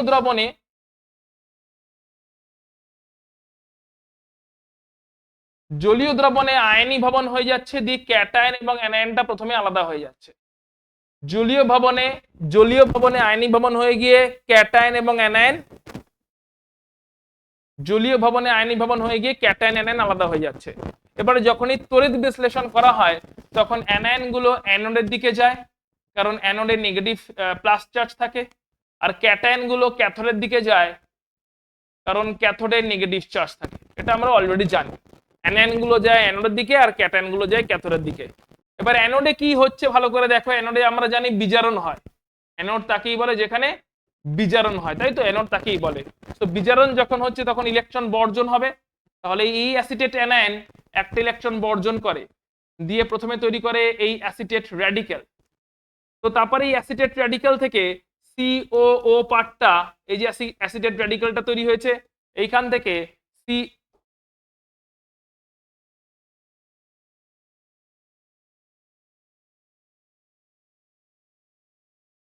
এখান থেকে এই COO কার্বক্সিল পার্টটা কার্বন ডাই অক্সাইড গ্যাস তৈরি করে বেরিয়ে যায় এবং তৈরি হয় মিথাইল র্যাডিক্যাল।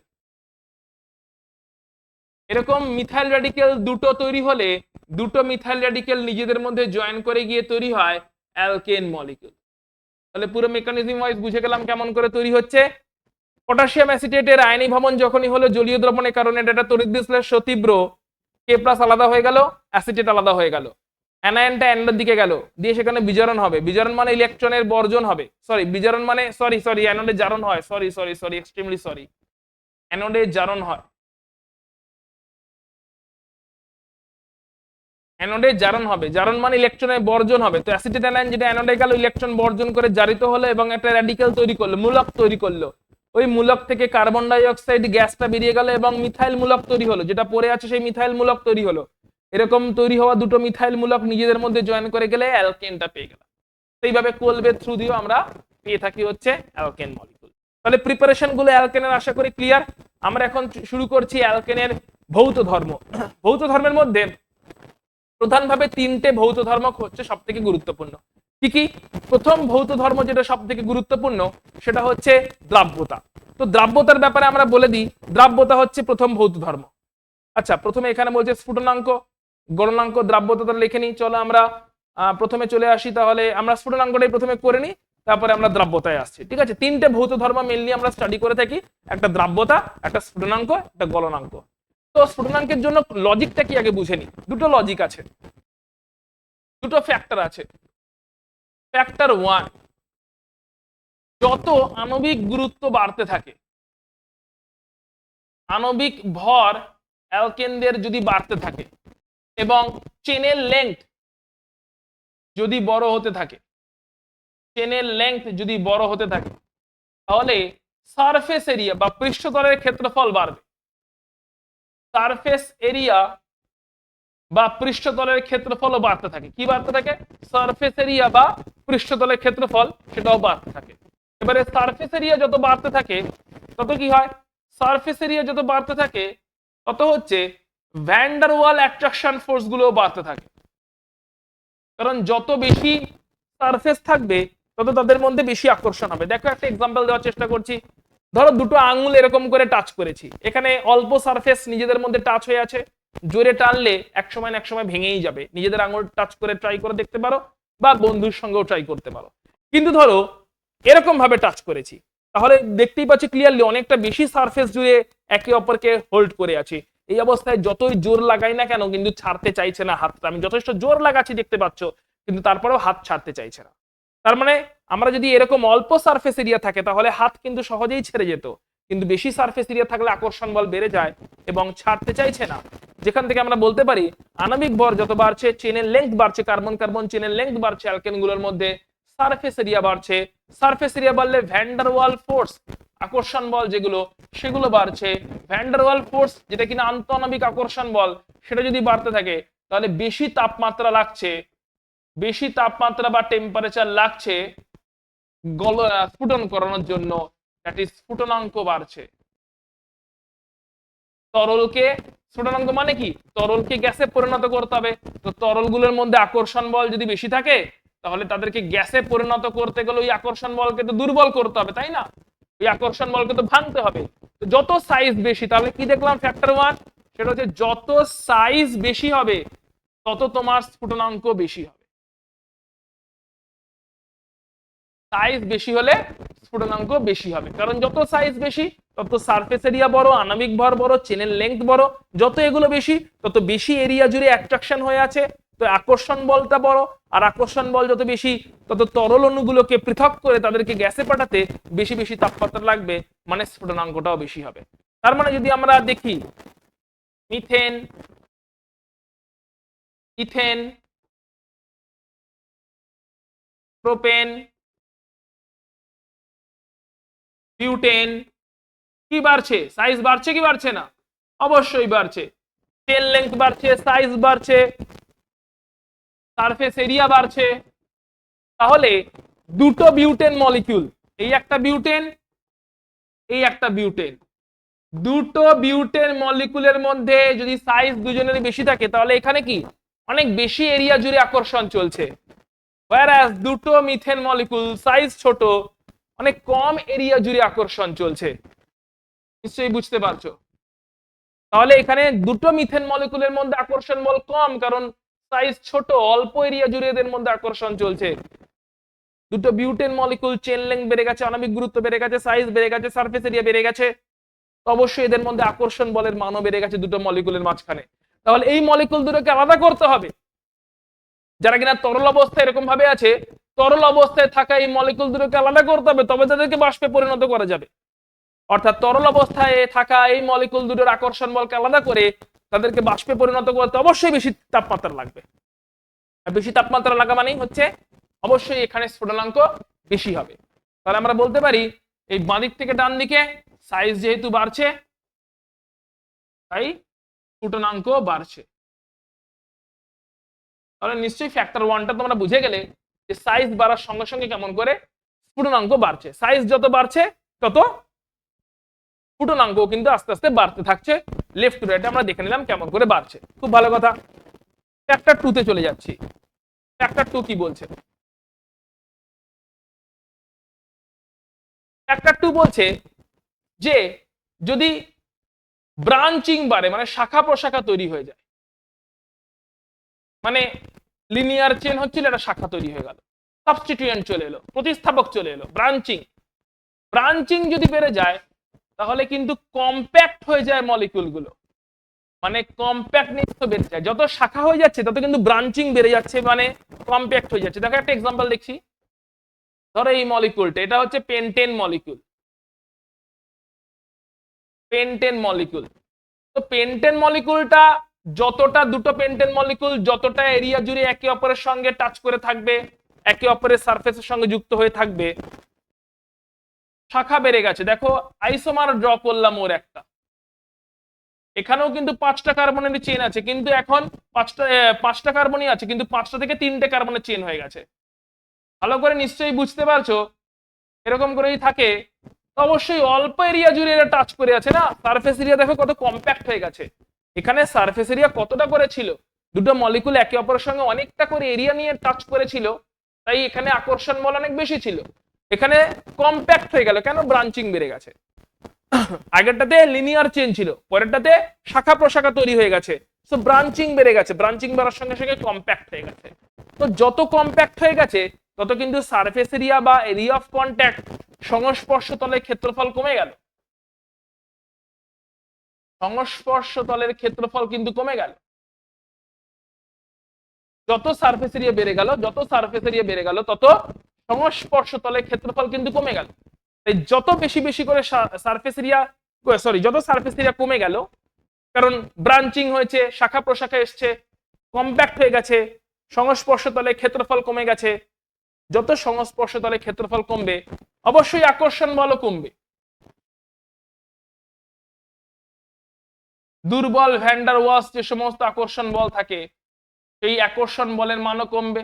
আর দুর্বল ভ্যান্ডার ওয়াল আকর্ষণ বলের মান যদি কমে যায় তাহলে অবশ্যই অনেক কম তাপমাত্রাতেই তরলকে আলাদা করে, তরলের অণুগুলোকে আলাদা করে বাষ্পে পরিণত করে দেওয়া যাবে, কারণ আকর্ষণ বল কমে গেছে তরলের মধ্যে, স্ফুটনাঙ্ক কমে যাবে। তাহলে এখান থেকে আমরা দেখলাম শাখা প্রশাখা যত বাড়বে, দ্যাট ইজ ব্রাঞ্চিং যত বাড়বে, সেটা কিন্তু স্ফুটনাঙ্কের সঙ্গে ব্যস্তানুপাতিক হারে সম্পর্কযুক্ত হবে। তাহলে দুটো ফ্যাক্টর আমরা ক্লিয়ার হয়ে গেল স্ফুটনাঙ্কের জন্য। একটা হচ্ছে সাইজ যত বাড়বে তত স্ফুটনাঙ্ক বাড়বে, আর একটা হচ্ছে ব্রাঞ্চিং যত বাড়বে, সাইজ বাড়লো কিন্তু ব্রাঞ্চিং হয়ে গেল তত কিন্তু স্ফুটনাঙ্ক কমে যাবে। ব্রাঞ্চিং বাড়লে কম্প্যাক্ট হয়ে গেল, সাইজটা কমে গেল আলটিমেটলি, তাই স্ফুটনাঙ্ক আস্তে আস্তে কমে গেল। তাই এই দুজনের মধ্যে অবশ্যই এইখানে স্ফুটনাঙ্ক বেশি। একটা এক্সাম্পল দেখলাম, এখানে এক্সাম্পল, এটা একটা এক্সাম্পল ছিল। তাই এই দুজনের মধ্যে অবশ্যই এখানে কিন্তু স্ফুটনাঙ্ক বেশি, কারণ সাইজ ফ্যাক্টর বেশি, এখানে স্ফুটনাঙ্ক কম, কারণ কম্প্যাক্ট হয়ে গেছে, সাইজটা কমে। আশা করছি তাহলে তোমাদের মাথায় ঢুকলো যে কেমন করে আমরা প্রবলেমটা সলভ করছি, কেমন করে আমরা সিচুয়েশনগুলো ডিল করছি। তাহলে অ্যালকেন মলিকুলের জেনারেল কনসেপ্টটা ক্লিয়ার হলো। আমরা বাকি ভৌত ধর্ম, রাসায়নিক ধর্ম নিয়ে পরের ক্লাসে খুব শীঘ্রই তোমাদের কাছে ফিরছি, যেখানে অ্যালকেনের আমরা বাকি যে ভৌত ধর্মগুলো আছে এবং সেই বাকি ভৌত ধর্ম তার সঙ্গে রাসায়নিক বিক্রিয়া কি কি আছে, অ্যালকেনের বাকি ভৌত ধর্ম, রাসায়নিক বিক্রিয়া সবটা কভার করব। সো তোমরা দেখতে থাকো কেমিস্ট্রি ক্লাস। আর লাস্ট মোমেন্ট চলে এসেছে একদম জোশের সঙ্গে, অর্থাৎ এই পড়াই যেন ফাইনাল পড়া হয়, যা ক্লাসে পড়াচ্ছি আর যেন পড়তে না হয়, এটাই একদম ভালো করে দেখো, ক্লাসের নোটস বানাও, প্রপার নোটস বানিয়ে বানিয়ে চলো, এবং এই পড়াই যেন ফাইনাল পড়া হয় সেইভাবে নিজেকে তৈরি করা শুরু করে দাও।